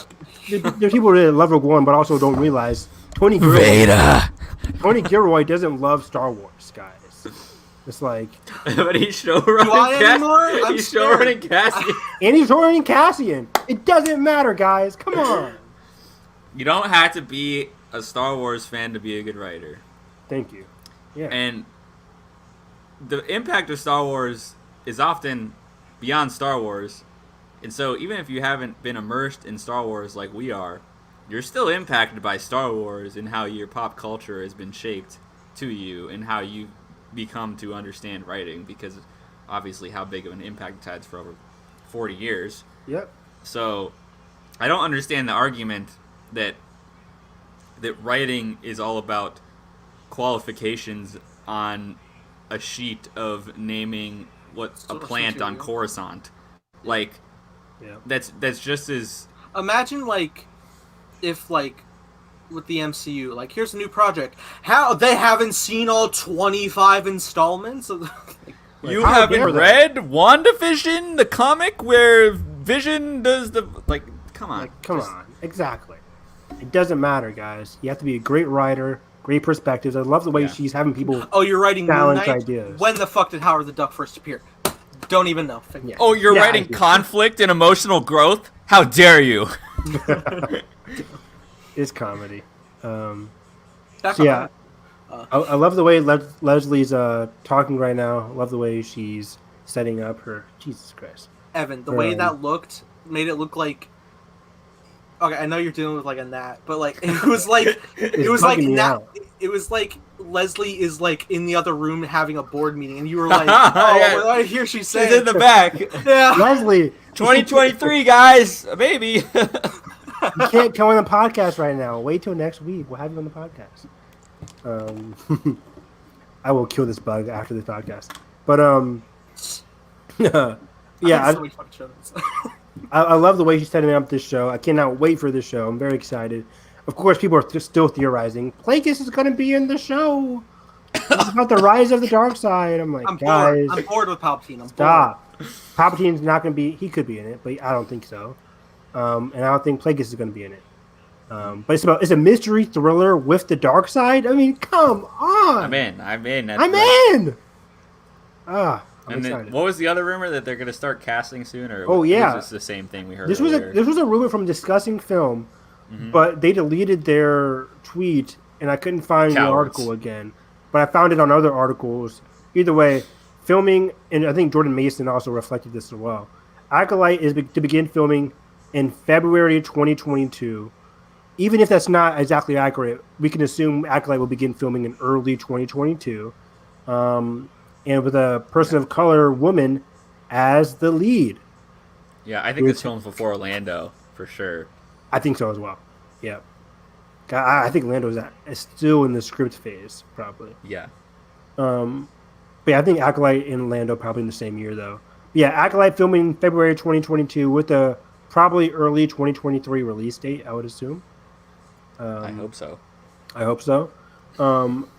Similar to another project I would talk about in a second here. God, that's gonna be such a chaser after Mando season 3 to go to Acolyte. I hope we go from Mando season 3 to Acolyte. It'd be amazing. Guys, look at our runtime right now, and we still haven't touched Bad Batch. We'll do Fast Batch. The Fast Batch. It's pretty fast. We will not rush Bad Batch. The Fast and the Batch. But yeah, anyways, Acolyte is coming out. Just a not hot take, but my choice for a lead in the Acolyte, Taylor Russell from Escape Room and from she was in that movie. Carson, have you seen it with what's it called? Her brother was doing drugs. It came out. Oh man! Why do you feel like this is Waves or something? Waves! Wow, you're the best. You're the best. You're the best. Waves. Waves is a fantastic. I started film. seeing the trailer as soon as you said it. I was like, huh. Waves came out. Was that 2018, Carson? Did you see Waves yet, Carson? No, I still haven't seen it, but everyone. Wait, what's 20. that? Was that 2019? 2019. It was a killer fall. Wait, who was the the biggest actor in that movie? Kevin something, right? What's his name? God, what? Waves am I thinking of Sterling K. Brown and something? He's the dad in it. He's the dad in it. Waves. Okay, that's what I'm thinking. Yeah, I never got to see Waves. I want to. Dude, it is heartbreakingly good. What is the director's name? He did something else too. Gosh, this is making me think. Taylor Russell, Kelvin Harrison Jr. Yes. That's his name. Who should be in everything because he's great. Everyone go see Loose. Lucas Hedges, of course, is in it because it's A24. Yeah, I love this movie so Lucas much. Hedges, Tim. The director was Trey Edward Shorts, by the way. Oh, and he's done another A24 movie, or It Comes at Night. That's why I know him. Okay. Which I thought was okay. Speaking of A24, I thought it was separate, but I found it really intriguing that in my Dolby Screen F9 we had a full trailer for The Green Knight.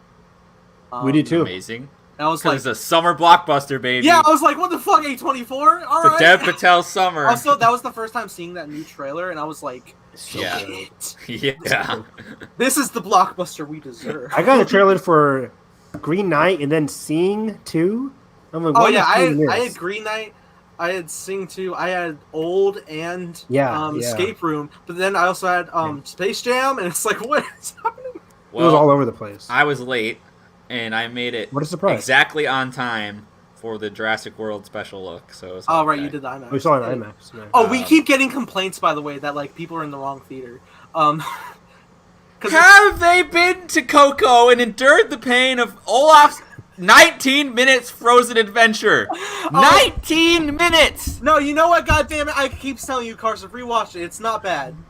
19! You're salty because you wanted Coco immediately. I wanted whatever it was playing in front of. But yeah, no, people keep it are like, what the hell is happening? Because it's 5 whole minutes, and I'm like, have you been seeing advertisement for Jurassic World recently? People's attention spans are so short. It's incredible. Yeah. Anyways, back to Star Wars. Let's keep on. We Keep will on commentary target. Jurassic Stay on franchise. target. It's I thought coming. you were gonna say Olaf's Frozen Adventure. I was. Oh, we will. We will never. Bitch. We will never. We do will. that. Yeah, you gotta have to pay me money for that one. Well, you get the StreamYard cut for free. Yeah, I was saying Taylor Russell or, of course, Tessa Thompson is always. Ooh, I'd always love to see I her love it. in a Star Wars. There was somebody else I was thinking recently, but I forget the actress right now. I can't picture it. Anyways, Brie Larson would be awesome to see the internet explode. God, the internet would. explode. I would just leave the internet. I would just don't want it. But moving on to other news. Speaking of, that's also going to be filming next year. We have Matthew Robinson is the writer for Rogue Squadron, which is filming next year with Patty Jenkins. Yes. Of course, she can't do it now because Wonder Woman 2 sucked. I'm kidding. I still love People are, Wonder Woman 2. I thought it was good. Yeah. People I thought are it was. just- Yeah, I thought I still like the first one better, but I Me too. had a decent Go watch time. them. I had She a can't 3-star. write films, guys. I had a Watch them. 3-star time with Wonder Woman Watch 84. High Top's film on it because he's like, I understand it's a mess, but god damn it, it's so just Yes. heartful. Like it's so It's heartwarming. It's fun. It means well. Okay, regarding this writer, Yes. I need everybody to see Love and Monsters before they immediately talk crap right. on Dora and Monster Trucks. Dora, which got good reviews. Yeah, Dora. I forgot that like It was a Dora box was, office like, hit, and it got good reviews. Like critic Yes. and audience was like, yeah. I was like, Exactly. Critic and certified audience. fresh. I'm what? not knocking the check for that kids movie. I'm not knocking it. Yeah. Respect the hustle And to go from Monster Trucks to Dora to Love and Monsters. I respect. I hear people are using him to like. He's like one of those writers in Hollywood, that you see that where he just writes a lot of different things and people like him. See, now we need this attitude when we see what Joby does on Kenobi. Joby Wan Kenobi, I am ready for him. The redemption I'm not. arc is coming. How many big things has he even done? I know he did. He's doing something King recently, Arthur. right? King Arthur. Oh, he's writing the new Transformers movie. No, he's not. He's involved. Carson, don't get disappointed yet. He's doing Beast Wars, isn't he? No, you're lying. Right? Am I wrong? I could easily be wrong. What I happened thought to he was. Travis Knight? I want my Bumblebee sequel. Oh, they fired his ass. Why? I'm kidding. I don't know what happened with him. Evan, don't do that. Talking about like you're supposed to back me up, Nathan. This is why I can't. I believe everything you say. Your tone of voice matches everything. I know. Put me on Big Brother. Right. Honestly, yeah, he's the casting. Like, oh, we're casting him, God! and it's you. Like, it's just He's the writing the screenplay. I told you. We can do this, Carson. We can do this. We can do this. All right, but we have Stephen Capel Jr., who I love, who did Creed 2, so I'm in. Cable. Is he And- writing too or directing? And he got an interview. You know who interviewed him? Chris motherfucking Stuckman interviewed him because they're both from Ohio. And Evan's from Ohio, too. Chris, Ohio represent. Chris Stuckman's F9 review made me. Joby Harold has also written... Do you like F9? No, he was like too much. He wrote Army of the Dead. Go Joby. Good job. Did he though? He wrote... Whenever King somebody Arthur. writes a Zack Snyder film, I'm like, I feel like they it's- did not write it, yeah. Exactly. Even a square. And then he did... Oh my... That is really weird. So, remember I told you how he directed that 2007 film called Awake with Yes. Hayden Christensen, where Oh yeah, when he's Hayden like on the Christensen- operating table. he has an out-of-body experience, but yet can feel all of his pain while he's like this like Doctor Strange floating thing.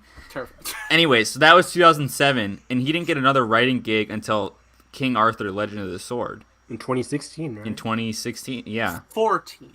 which is kind of nuts. He produced a bunch of stuff. Not 24. He was an executive I producer swear on it Edge of was. Tomorrow, which is 16? kind of crazy.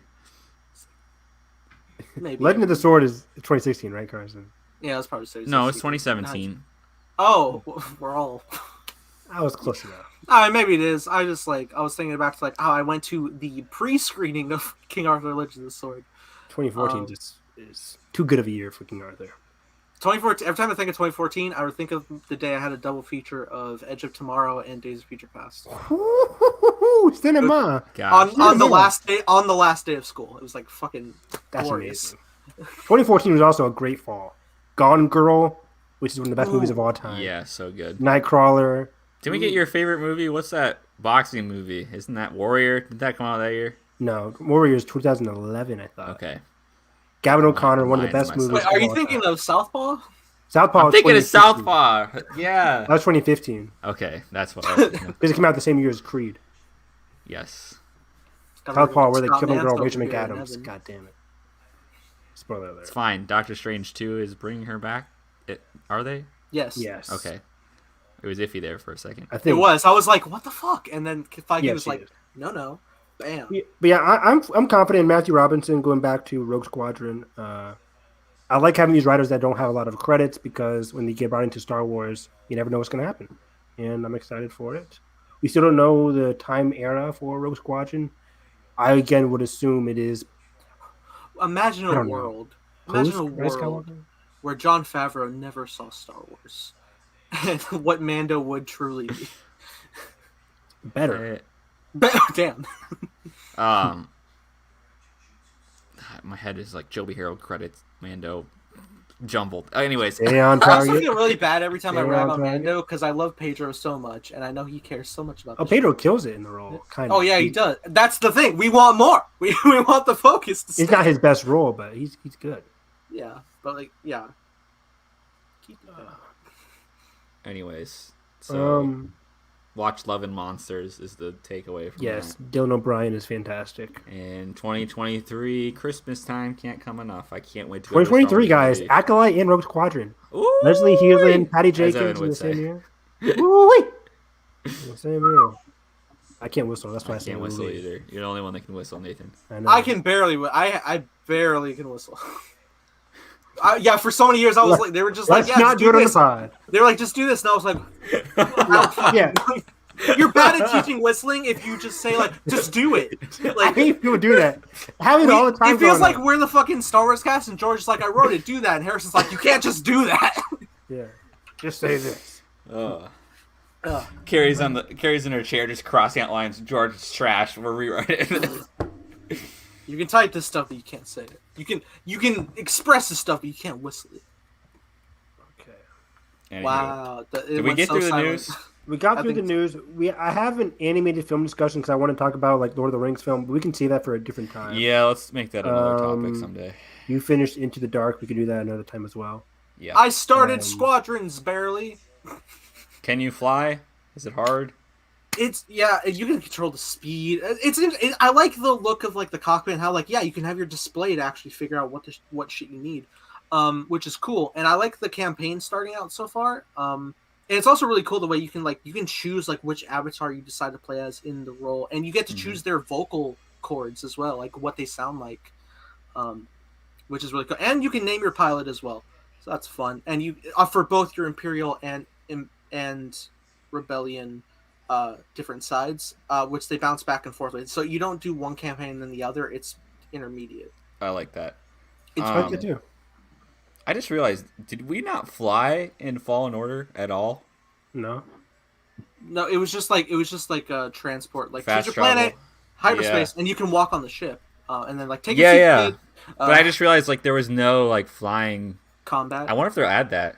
People want to fly in Fallen Order too. I feel like out of all the things I want added, that's not one of them. I would rather I'm like. not a good flyer. Is the problem? I don't really care for it in the game. I want more so for a story mission. I wanted to like Yeah, that'd be cool. see, even if it's like I'm flying up to like a ship or something, or it's a cut scene, or like I think it'd just be cool to add. Remember my hypothesis for Mando season 2 when I was like, yeah, he's gonna fly up to Gideon's cruiser and it's gonna take off at the last minute, and the heart punch we're gonna never fucking happened. Well, it kind of happened, but Luke Skywalker took, and he's like, okay, I mean, yeah, he was on the ground. Like Boba Fett's gonna get him. Like, yeah. Yeah, it would have been the equivalent of like Poe how fast Poe goes into the hangar in Last Jedi. Yeah, he's you know his signature like. Yeah. No, yeah, he had to like drag it back. He fucking Tokyo drifted. It was so He good. did. I love that scene. He like comes in, And punch it. it's Yeah. so good because then I think of the behind the scenes picture of Oscar with the coffee cup just on the green Yeah. screen, little tiny square set because it's just that top half, and he's just like, I hate. Oh my god. God damn it. I hate how cool that looks, and then people still have the audacity to be like, bombs don't drop that way, even though they fucking do. in fucking anti-gravity. Fucking. I never forget one of my best friends in the entire world. He sent me like the Screen Rant list of complaints that Sunday, and the first thing was Oh like, my god. the bombs don't fall in space, and I still have our text messages from like way back, and mine was just like pure rage, and I'm like, what do you mean you don't understand Finn's arc? Here's why Rose matters, you idiot! Like, Oh god. Bill Burr's character better than Finn's entire arc? Who wrote that? Who made that discourse? In that one episode. You guys know who did that. The clicks. The theory. Are we ready for the Bad Batch? I think so. I'm ready. Let's go into What was it. the first episode that we're talking You're about? now 3 weeks Battle behind. Scars. I hope you guys have caught up. Episode 7. Yeah, was this spoilers. chip removal? Yes, It with was Rex. chip removal with Was Rex. chip. Yeah. Oh, I love this episode. Okay. I This is the remember. episode. Was Just a this hot the- take before we get into our reviews. I've been loving this freaking show. Yeah, It was me amazing. too. The show is amazing. Like I haven't been this wrong about a series in a very long time. Usually, if I'm like not excited for it, it ends up not being that good. Mhm. But this has been one hell of a show. Like every week has been at least very, very good. I've been an interesting point of view because like I keep like slacking on like catching it immediately. So like I'll fall behind a week and it'll be like I have 2 episodes backed up so I can watch them back to back. And I really felt how different it was because I watched 7 and 8 back to back when it premiered, and then I just had 9 because I was caught up. Mhm. So when 9 finished, I was like, "Fuck, we're done already." Shit, I'm empty. What do I do? I know. But 7 and 8 flowed together. I was like, "Yeah," which was so like different because 7 I got really emotional about because they really build on the Wrecker and Omega relationship. Oh man. Ouch. And it's so good. They're eating. I think apparently like you can buy that popcorn at Galaxy's Edge. Oh really? Oh Cool. yeah. But Let's- yeah, it's I To think this save episode- time, let's just talk about like our highlights of Okay. the first 2 episodes, and then we'll Yeah. do our normal Cool. beat play for the last. I don't think we can do episode. B play. I don't remember. Okay. It's 3 episodes. I can do last. I remember the last one pretty well. Yeah. I'm gonna need help with like episode 8, a reunion. Sure. I know that one pretty well as well. But yeah, But, 7. Episode 7 starts off with Wrecker and Omega like playing with that game, right? They're playing that, trying to dismantle the bomb. Was that last Yeah. week or this week? No, No, that, That was episode 8. Crap. yeah. That was episode 8. That was This one starts with their Oh yeah, they finished up a job with finished a job, yeah, Sid with again, Sid. which is weird. I'm like, you guys are still taking jobs from Sid even after having that talk with Trace and Omega. Tyler has joined the Neither chat. Tyler's joined the chat. Hey! Yo! What is up? What is up? Gotta hype up the boys while we're live, as always. Talking He is, about the boys, he is season right. 2. They is boys. Days boys. Hey, boys. They boys. But yeah, this was a sweet episode overall. Remember back then I used to call like Wrecker is totally gonna die because he has a close relationship with You Omega. scum. You. I was kind of shocked how the chip removal wasn't as big a deal. I mean, it was a big deal in this episode, but didn't like last as long as I expected it to. Yeah. If you know what I mean. I'm glad it became something more personal with Omega Mm-hmm. than it building up to be like just a plot point of like, oh, now the team's got to do, like. Yeah. I also am glad that like it didn't come to a thing. There's like Omega can't trust Wrecker anymore. Like no, she's firm. Yeah. And Yeah. I love that end bit with them of like where he's like apologizes. And Oh, that was so oh. sad. Yeah. And But- that was Let's talk about Rex for a second because I Yeah. really, really liked like the delivery in the Poncho. bar where he's like, "You haven't removed your chips," like, yeah. holy cow! And like, What's up, Ben? Ben, yo, I love Ben. I love how we jumped to 4 viewers now. Finally talking bad. I tweeted out we're talking about Bed Batch right now. Oh okay. Oh, double feature Ben. It immediately just brings you back to Siege of Mandalore, right? Where we're just, like, I don't know what he grabbed his gun. I just started like, Flashbacks. dude, it like hurt, and I was like, of course he has this animosity. Like he has no other choice. Like, It was interesting. It makes you think, like, did he come across other clones during this time? Because he tells Yeah. Wrecker in the group that those with the chips, like, they can't be trusted, or something along the lines of, like, I've never seen people, like, escaped the power of the chips before. Something along those lines. Right. I forget how he described it, but it made it seem like he encountered people after the whole event on with Ahsoka, which is possible. You know, people still want that Cody arc. It makes me so like desirable to see what Crosshair is going to be like after we get that chip out, because he's been spending so much time with it. Right. If we ever do. Right, and because they've like amplified it, and like, what if we remove it and it's just like he kills him in the process. He's still like, I don't know, it's like he's still corrupted a little bit, I guess is the word. Like he's still possibly like, because remember when like he had that breath for a moment with Omega in episode 1, and that was really good. But there's I forgot. Yeah, then since then they had to amplify the chip. Yeah, they amplified the chip. It's even worse for him. Yeah, he is full on in the Empire's control right now. But also I like the scene with Rex at the end, where Rex is like, "You guys should." Does Rex invite them to come with him? And Hunter, yeah, he invites them to come with him. Yeah. And Hunter's like, "No." And Rex asks him, because we've been talking about this. What is Hunter and the group's? What is their main goal? What is their purpose right now? Even in episode 2, the deserter, they asked him. He asked him this question as well, like, "What are you guys gonna be doing with Omega, with the group?"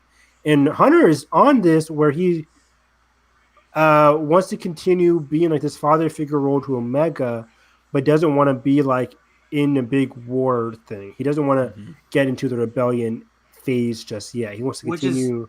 And it's an interesting contrast. I think like in the next episode, like Echo's like, I mean, we could have just gone with Rex instead of doing these jobs, because like we're soldiers. What else is there?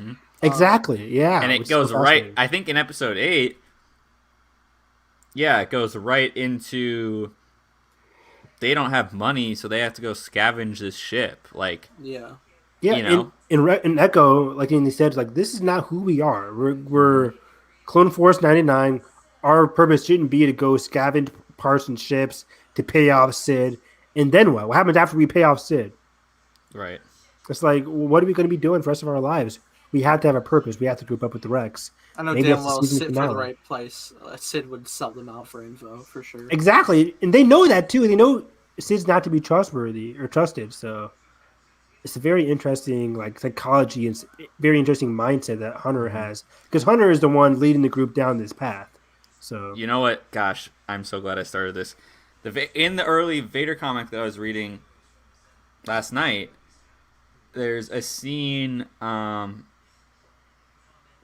I can't remember what planet it is, but basically the clone troopers have just been like kind of sanctioned out to this place to like take inventory of Jedi things. They're in now like one random ship in space, right? Yeah. And they're like, what are we supposed to do now? Like, we're just taking inventory, and like clone production is winding down on Kamino. Like, we're it. Like, there's nothing we're being phased out. Like, our literary existence is being phased out, and there is no war anymore. And it's so interesting, right? And like, literally, that's kind of the premise of this show, is like that plus the fact that they're like kind of this outsider group, which makes it even more of a conflict. Plus, even more of a conflict, someone who's young and kind of has this like, you know, innocent view of the galaxy and hasn't like been hardened by the Clone Wars, by all these things, and then like tie that all together, and we get this crazy episode of like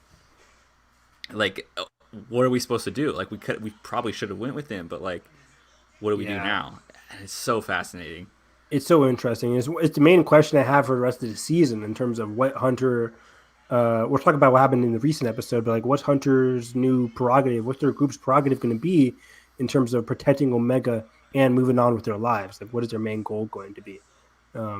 Very interesting. Which again, this show gets pretty deep, and I did not expect it to get very deep in terms of what their purpose is and the whole.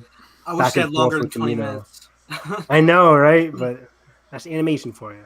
I know, and I was like, dang, when they're in episode 8, when they're stuck in the reactor chamber, I was like, dang, I'm kind of getting emotional right now. Like, they're like, we're stuck, dude. Like, this might be it, they're Omega. Desperate like, to like think like what like text out of ideas, and I'm like, dude. Yeah, episode 8 was incredible. It was my favorite episode up to that point. I think I might. I can't tell which one I like better, episode 8 or episode 9. Yeah, when I might still go episode 8, but yeah. Is this where we start getting the juicy Kaminoan bits of their little back and forth between each other when they send off? I think in episode 9 is like when we get like the full spectrum of it. We get the answer, but I feel like there's a scene. Oh, I mean, yeah, I keep like they keep going up with just like. Yeah, you're right, because at the beginning they keep being like, we could really use this force, and the Empire's like, nah, blow them if you have to.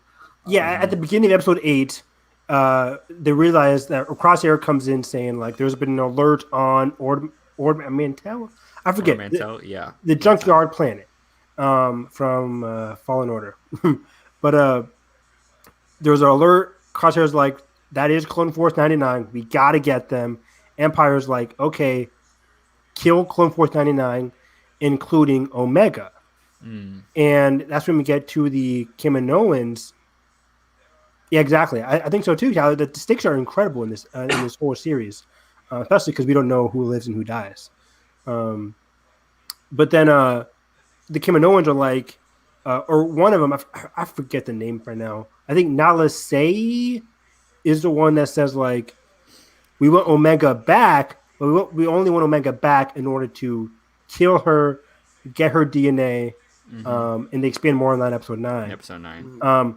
But now Sue is the one where it's like, I don't really want her dead. But all we see in episode 8, though, is like they have a bounty hunter on the job to capture Omega. And that's kind of the tease in the beginning of episode 8. It's not until the end who we see who that character is. Why do you do this to yourself? We're in the spoilers. Stop doing this. It's a journey. Ben, if you like Clone Wars, like Star Wars animation? Yeah, check exactly. it out. If you like Star Wars, Clone Wars animation, you will love The Bad Batch. It's been a fantastic show. But what's spoiling it for you? I hope you eventually saw A Quiet Place 2, by the way. Yeah, I hope you did. But yeah, the stakes are real in the show. And I love the Kaminoans versus the Empire. This is the storyline that I never expected to see in the series, but I'm absolutely loving it because, yeah, in episode 8, they call upon, we don't know it yet, but by the end, we figured out that it is Cad Bane. And I lost my mind. Like, okay, so... I jokingly was like throughout the episode, I haven't recorded, I was like, maybe it's Cad Bane. Probably not. Boba Fett. Maybe. I was like bullshitting. I was just like, yeah, just saying shit because I was just like, but yeah, who's to really say? I was so invested in the episode that I kind of forgot about like, oh yeah, they did send a bounty. They teased a bounty hunter. Like, I really thought it was going to be Boba. If anything, I thought it was going to be Boba. I thought it was like maybe it's going to be Fennec back again in this episode. Sure. But man, when Hunter and we'll talk about the other parts of the episode because I love that too. But Hunter and Omega escape Crosshair. They get to the hangar, and all the stormtroopers are dead. And again, I tweeted this out a couple days ago, but the direction in this show, the camera work, the camera work is the reveal. It's animated, it's animated, but the camera work for this entire series so far, it's so. I specified the word deliberate. Like this is deliberate direction, deliberate camera work for this entire series. Like, but especially this reveal here, it is. Like just like thinking back to like the Rex episode, like one's more out in focus than the other. They didn't have to do that. But they didn't have to, but like, oh my god, like whoever's writing, directing this show, it's like the camera work is phenomenal and it just looks beautiful. The animation is fantastic. But yeah, when they zoom out and you see all the dead clone troopers standing around the hangar, I'm like, okay, maybe this is like an alien creature. Maybe they're like, oh, the hunky dory is fine. But then you hear the guitar. Or you hear the violin. You hear the soundtrack, whatever. Kevin Kiner, god damn it. And that man's that bounty hunter's voice, man. Cad's voice. I got goosebumps. Silky. I stood up off my chair, I started jumping around. I nearly broke my controller. What does he say? He says like I gotta pull it up. Oh man. I was like the little lady's coming with little lady. Every time he says a little lady, it's like, this guy's the best. That is the signature line. And I think he says like twice in the next episode. Yeah, he does. Yeah. Like, damn. I don't want to hurt you, little lady. Call me little lady. But he says something to Hunter. The reverb in his voice is just unmatched. Like, yeah, and he's like, I've dealt with all your kind. Before. Yeah, he was like, I've taken so many clones down over the years. I'm like, this guy's the best. Oh, man. Holy cow. But I love that. And Yeah, I'm watching it right now. I love that they didn't like dumb him down to Copyright like me right now. Let's go. power wise. Like I like that he like won Worth this it. little blast out right here. Dude, me and you both. But at the same time, I'm like, I don't want Omega to go. So I know, please, and that's can you why guys- it hurts. That's why it hurts. And Oh. even in the next episode when he's fighting Fennec, I'm like, so much. Yeah, I'm rooting for Cad Bane in that fight too. We'll talk about it. But yeah, I'll Yeah. root for Cad Bane in that Fennec fight. Even though I like Fennec too. I always root for Fennec, but I mean, I was like, I hope Cad lives. I completely forgot he had rocket boots. So when he went over the cliff, I was like, did they just kill him? I was like, no. That was the end of Cad Bane. But yeah, I'm so glad too that he beat Hunter here because the standoff, just the way they shot it. Oh my god, smoke's rising. It's like, oh geez. I want to compare our initial reactions to the show being announced. Cut to Evans like the smoke rising. Somebody please don't man. find that episode because it's embarrassing. Probably. I'm like, Oof, that oof. badge stupid. I probably did a rant. I think I did. I We did spent like do a 45 minutes on like why this show is dumb. Like why? rant. Where the fuck's my Rebel sequel? Yeah, give me the Rebel sequel. You Yeah, fucking idiot. we haven't. Yeah, I haven't forgot that. I'm serious though. Cancel us, so like, give me the Rebel sequel. Just kidding. I'm not. But it's like you're doing nice stuff for your parents, trying to get like that good grace. I It's know. Like, I haven't forgotten. But Do your yeah. fucking homework.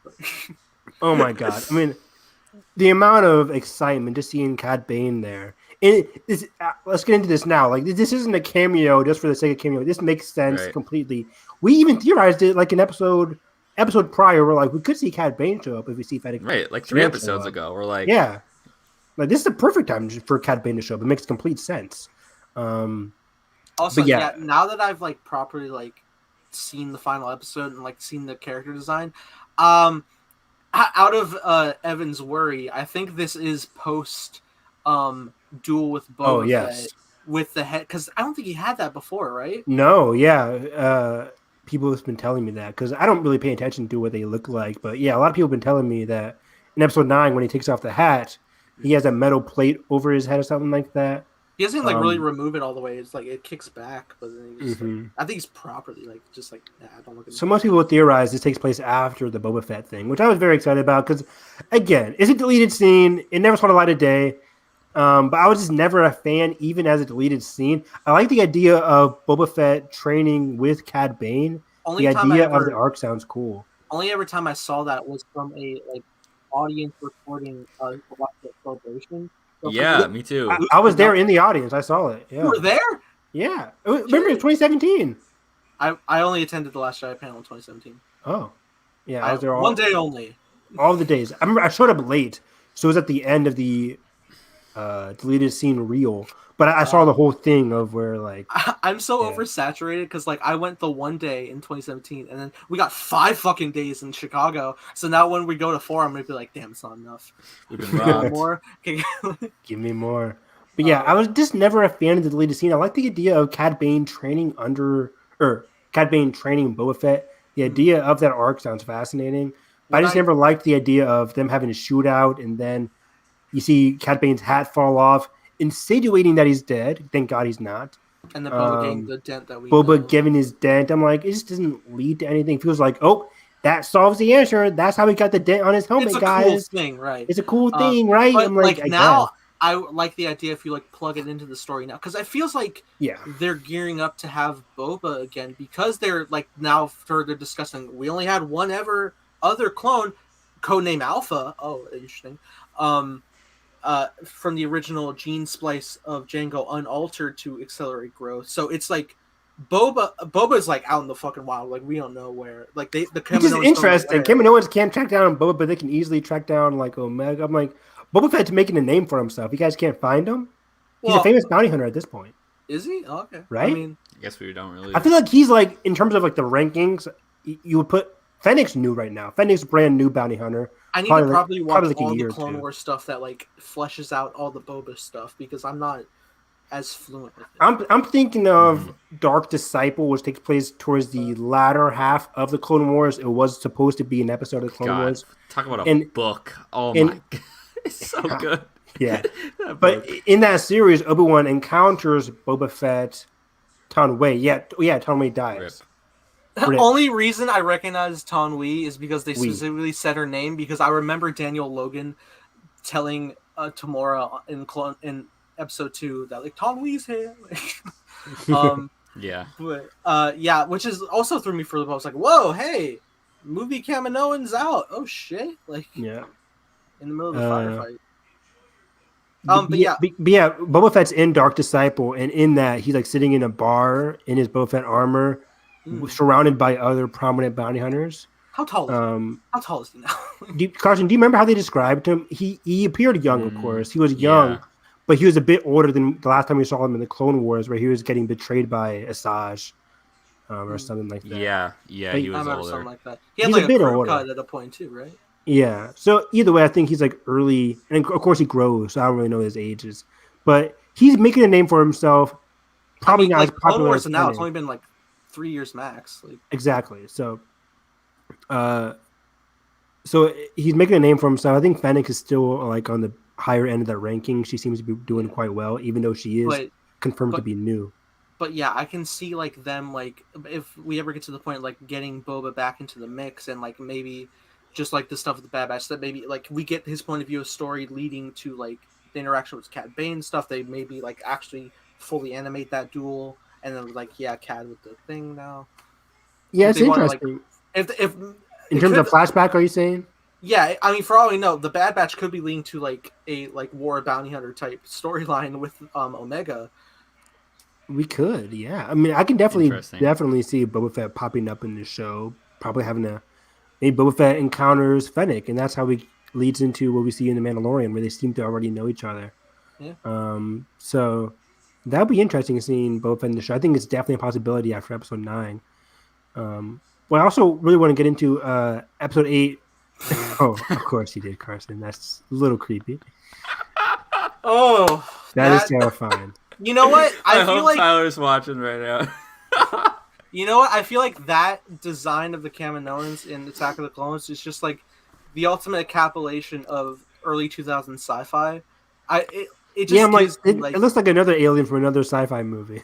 Yeah, and it just gives me like that pristine future look that like iRobot has and stuff. Glossy. Yeah, I was thinking iRobot. I don't know. The pure white of it all. But episode 8 also had an incredible action sequence. We kind of talked about it earlier when the crew was stuck in the engine of the Star Cruiser. They didn't know what to do. And this is after the intense showdown between them and Crosshair. Yeah. And Crosshair's like, aim for the child. I'm like, oh my god! Like, are they gonna? He is fully dark right now. We gotta save it. It's the chip, goddammit. Like he said, aim for the child, and Hunter's like, crap. He's like, just break everything apart. So they like exploded the place, and the place came crashing down on Crosshair. Crosshair traps them in the engine. They can't get out, but then they start the engine. Crosshair tells them to start the engine, which was insane. They're gonna incinerate them. So they decide to break off half of the engine. It starts falling off, and the engine tilts up and burned Crosshair's face, which was gnarly. Like, yeah, he's looking very Dengar-esque. Yeah, he's not. Yeah. But that was crazy. He was like, "Turn it off." I'm like, "This is getting brutal." So that was amazing. I wonder how he's gonna look like post bandage now, because he has like a respirator on now, and very dark side-ish, right? Like the more you go to the dark side, the more bad things happen to you physically. Themes, right? Again, this show is diving into some deep themes. I never thought about this. Bad. Who would have thought? Who would have thought? Not me. God, it's incredible. Yeah. But yeah, and then so that was a crazy good action sequence. But yeah, getting into episode 9 here, the whole Alpha Omega thing was a very interesting reveal. Yeah. I did not really see that coming. Thank God it's something like if this is all we get about Omega and who she is, I'm happy with it. I don't want her to be something Force related. I'm really satisfied with this Omega reveal. Hey. Yeah, and I think it's cool that like she's a first generation clone or whatever. Wow. And I guess like I agree, Tyler. It was it's fantastic. Really good. So I guess what that means is that they want her to. She's pretty much like the lifeline for the DNA. Is how they made it sound. Basically, because all the other ones are dying off. Like she couldn't capture like Clone Force 99 because first of all they're abnormal. Also, we know like obviously all the clones are altered, but because it'd be hard to like clone a clone, and like Rex is like first generation. He's been around a while, and I know they want the Bad Batch to be like their unique like abilities would be intriguing to develop. So does Omega age like the clones then? Like no, I think she's like was just raised normally. Was she age like Boba Fett? Like Boba, yeah, I think Yeah. she's because they said she's an unaltered clone. Unaltered like only clone, ever one was like that, which was Boba, which could be really depressing to like lose Hunter quicker as a father. Wow, Nathan, ouch. It's fucking it's canon. I'm sorry, it's there. Now, granted, Rex doesn't fucking die. Yeah. Why do we think the Kaminoans, or particularly the other Kaminoan, is protecting her at all costs? Is that the kindness of her heart, or is it another ulterior motive? I don't know, because isn't that the same Kaminoan that like screwed over Fives in this show? Is it? In Clone Wars? I think it is. They all look the same. I have no idea. Wow. But it's interesting, right? Because where are we? We have this one who's like hiring It looks different from Bosk, I'm just saying. Hiring Fennec to protect or just kind of deflect the situation. Yeah. Yeah, I'm not sure, Tyler, if you're still here, if you know, in terms of like what's the name of the Kaminoan that wants to kill Omega? Which one wants to protect? Is that Nala Su? I think Nala Su is the one that wants to save her. Nala Se is the one that wants to kill her. Wants to kill her. I could be wrong. And Tonway died. Tonway was the intermediary that died. Came in from the movies and just died. Yeah. Now we know. We didn't even get like a death shot. Just eviscerated on the floor, dead. And it was really dark seeing like those test tubes of the. I'm assuming. So those what was that? Those were Kaminoans in those tubes. Yeah. Kaminoans being cloned, I guess. Trying to clone them. Or is that how they're? Or are they reproduced that way? I mean, they're the masters of cloning, so I imagine they just. And it said this was an abandoned facility. Why would this abandoned? I could totally see them being like an asexual race. What if they've mastered conscience transference and they've been around for a while, so they've been able to develop cloning? I don't know. Very interesting. And perfect. Yeah. Of course, this was the Snoke thing that people were talking about online. Like Snoke cloning. I say that shit, but then like Palpatine's using fucking dark magic too. Tyler said Lama Su is the angry one, Nala Se is the wholesome one. Okay, cool. I was wrong. Yeah. Lama Su is the angry one. The dressed in black, like leader. Yeah. Nala Se. Awesome. I know Lama Se is like wearing red, so I always differentiate. Okay. Yep. Way. Thank you, Tyler. Yeah, I usually just look at the clothes, but I don't know their names. Okay. But yeah, that's awesome. So yeah, I think it's out of the kindness of her heart. In the beginning of the series, work close together. I mean, I was about to say, yeah. In the beginning, she said they were both like researchers together. So I'm thinking that's what she wants. But also, so she told Fennec at the end of the episode, "You don't have to go after that batch because as long as Omega's with them, then Nala Se then Lama Su doesn't have them." So hard. But at the same time, is she sacrificing her own cloning operation on her kindness to Omega? Right. So because she let the shuttle leave in the first in the premiere. Right? So it makes me think Lama Su has some like big plan to like what their next phase is with existing in the Empire, because like because I think being phased out, right? Like I think she doesn't want to get phased out, does she? I think she's in agreement with Nala Su. With Lama Su. In terms of like not wanting the Empire to take control of them. Yeah. But yeah, and Lama Su is like, we got to do whatever we have to do it. And if that takes killing Omega and cloning her for her DNA, then we'll do it. It's been so refreshing to like go bouncing back and forth with like the ideas of like these different people and the points of the timeline of Star Wars to be like, what's the overarching plan? And not have to fucking worry about what Palpatine's up to.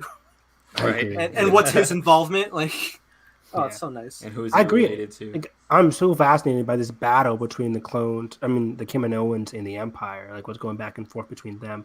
How are they going to treat Crosshair when he comes back with another L? I mean, that's gonna be embarrassing. Like, he let the clones escape. He let Omega escape. That's right. We don't see him go back necessarily. Because we haven't seen him go back. How is he? What's his main prerogative going to be now that he failed? I'm just very interested to see where his arc goes. Like, is he doomed to die in this series? I hope not. I hope they can get their friends back. Wait, shit. So that ship they used to get the chip out, is that ship destroyed? Or is just the engine? I guess it is destroyed now. Is it destroyed, or was it just the engine that they fucked up? They messed so much of that ship up. I can't remember. Yeah. I mean, granted, we know the Camino facility is capable of like. Oh wow! Yeah. So the Camino facility is capable of moving the ship, and it's also the place going back where it seemed like they have to go eventually. Because I think Omega, which is a very sweet moment when they rescued her at the end of this episode, promised me, and it's still so freaking good, guys. And Hunter's like, you won't have to go back as long as we're here. And Omega's like, okay, thank you. But also, she looked very sad. Like, I think she's resigning herself to saying, in the back of her mind, I'm gonna have to go back here eventually to end this. It's kind of like the Star Wars thing, right? Star Wars going into the belly of the beast, everything ever. So it's like eventually they're gonna have to go back, and when they do, the Omega will face her demons, but also they'll face their demons in terms of Crosshair, in terms of finally coming to realize like what to do with Crosshair. Closure, yeah. I don't know. That's gonna be dark. I hope he's gonna make it. I have a bad feeling.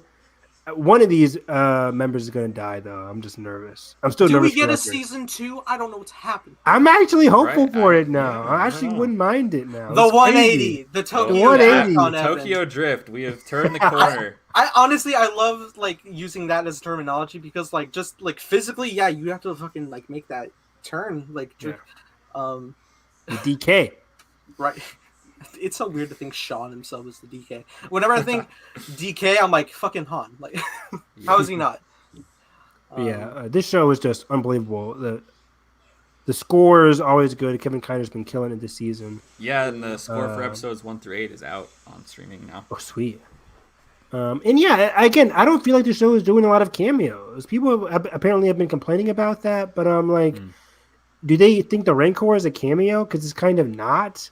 Apparently, it's a different one, so it's just like more so. Even if it is, yeah. Fortuna was a cameo, but Bib Fortuna was a cameo. He's in there for like 5 seconds, and he's not the center of the show. The issue I had with Mando is that their cameos would be the center of the episode. I mean, like it's weird because like Clone Wars was like the birthplace of like the animation, and is like you can explore these different things because we're making an anthology series. It makes perfect sense. It makes perfect sense. And we're still like off the cusp of that very animation where we're dealing with the clones. Yeah, we can have fucking Cad Bane. It's where he originated from. Like, Cad Bane isn't a cameo, guys. She's a recurring character at least. So it makes sense. Our issue is like we're jumping to live action with these things, and we're just like quick spotlight. The issue I had with the Ahsoka's episode is that it was a glorified backdoor pilot. I just hate those in general. And Boba Fett's episode was just him coming in, killing people, and that's it. And it's funny because like we love like Cobb Vanth because he's like so very minimal in a book that like you can expand, and we like Bo-Katan because she is going to be a recurring character, and she means a lot to the theme of the Mandalorian show. She's a Mandalorian. Yeah, she challenges Mando. Boba Fett. She was supposed to challenge his creed. And it's not that we can't like Boba Fett, and I'm sure Book of Boba Fett will probably pull a Bad Batch to like get us around. But like, I really hope so because like Evan keeps saying, like fucking taxi driver, like he's Ubering them. He does some cool shit. I'm so tired. I started thinking about the movie Taxi Driver, Nathan, and it just I know, a whole other place of like Boba Fett canology. It was just. Also, I need to wrap this up because I need to. Okay. We're almost done here. But I just gotta say, episode 9 was great. I love seeing Cad Bane fight Fennec Shand. It was a great fight sequence. Yeah. People were complaining, saying Cad got his butt whooped by a newbie, but I'm like, they're two skilled bounty hunters, guys. Get over it. Yeah. And I'm a huge Cad fan. And they're like in like a weird environment where there's like every other thing is like dark, smoky, or a cliff. Like exactly. Yeah. He had the advantage. It was a pretty even fight, but I think Cad Bane is still the better bounty hunter. Anyways, I am loving the series, guys. It is fantastic. there's 16 episodes or 14? 16. 16. And I hope they do a season 2. I'm very excited for the rest of the season. Oh yeah, We all silent. We're like, yeah. What does Tyler say? Yeah, agree or disagree, but yeah, we'll see. And I'm a huge Ahsoka fan too. I like Ahsoka. Who? But yeah, I had fun, guys. We're back. Hyperspace Hype. Let's cut to Toby and Sawyer too. I'm back. Our next Hyperspace Hype is like August 31st. We lied. We can figure this out. Woo, Tyler. I am definitely Epic. losing. I'm definitely losing it right now because I'm definitely losing it because I slept all day and I need to eat because I'm gonna die. No, don't Ouch. die. I'm literally malnourished. Anyway, that was our fuck. I'm sorry. That was our show. Good to be back.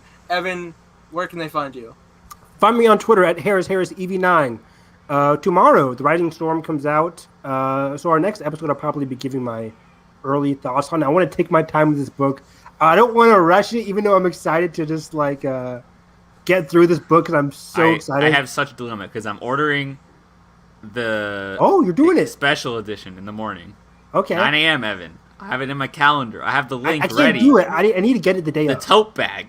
It's coming to me. I'm kidding. When is it supposed to be delivered? But it'd probably be 2 days, 3 days shipping at least. Okay. So, but I don't know. I may end up driving to Target and being. I'm going to Target. I literally called Target earlier today at work. I'm like, "You guys having the Rising Storms?" They're like, "Yes, sir." I'm like, "Okay, cool," because they have the cool cover. Yeah, and so I don't know. To be determined. Sorry, Barnes and tomorrow. Noble. But yeah, get my thoughts on Twitter about that. Also, Big Brother 23 stuff is happening this week, so maybe, hopefully, cross your fingers. So Tyler literally just said that. Oh, did he? Yes, the Big Brother 23 coverage. Once Big Brother 23 comes out, guys, It's over. I'll be watching the live feeds I'll be watching it during the podcast. It's gonna be great. Hopefully, that's this week. We get a cast or the house reveal. Besides that, we have My Cup of Tea coming out on Wednesday. We'll be diving into Loki from the past few weeks. Probably Thursday because I. Thursday turns to Friday, turns to Saturday, turns to Sunday. I'm trying, man. Fine, My Cup of Tea Thursday. We will sue AMC for you. We'll maybe Wednesday. We'll see. We'll see. Either way, we'll be having our F9 review when we have that episode coming out. I'm excited to share it. I've become quite the family fan. Yeah. That's it. I'm literally about to die of starvation. They're fucking talking about bookstores. Carson, you're up. You guys can find me over on Twitter at the Film Carson, talking about all sorts of stuff and what else? Yes, Star Wars stuff this week. I'm excited for our first look at Visions on Saturday. I'm excited to get my copy of Rising Storm and dive immediately into it. And also, I've just been reading some comics. I also read some Dr. Aphra last night. I've been making my way through that. Love it. The evil droids, man. They're killing me. Amazing. They're like, free me. I'm like, oh my god, what is going on? But so yeah, I'm loving this. I'm on the Star Wars grind right now, and it's about time as we ramp up Hyperspace again because I miss it. I go through phases. What can I say? But we're back, and I love it. You know who the fuck I am. It's my channel, goddammit. Take us out of here, Nathan. Oh, we're getting out of here. Tyler, don't fucking expose me like that. Anyway. Like and subscribe. Like and subscribe. Ring that bell. Ring the bell. Click on the bell. You gotta click on it. Watch the ads to support my food groceries. That being said, some blue macaron. That's honestly the problem, Ben. I eat Skittles during the show. All I've had today. It's not good. Not good. It's not good at all. It's not good at all. I'm literally about to go bake some fucking chicken, some rice. It's gonna be good. Yeah. All right. I'm gonna leave. That being said, if you enjoyed our podcast, make sure you like and subscribe now already. That being said, hope you have a great day. Better than how I feel. And may the force be with you always.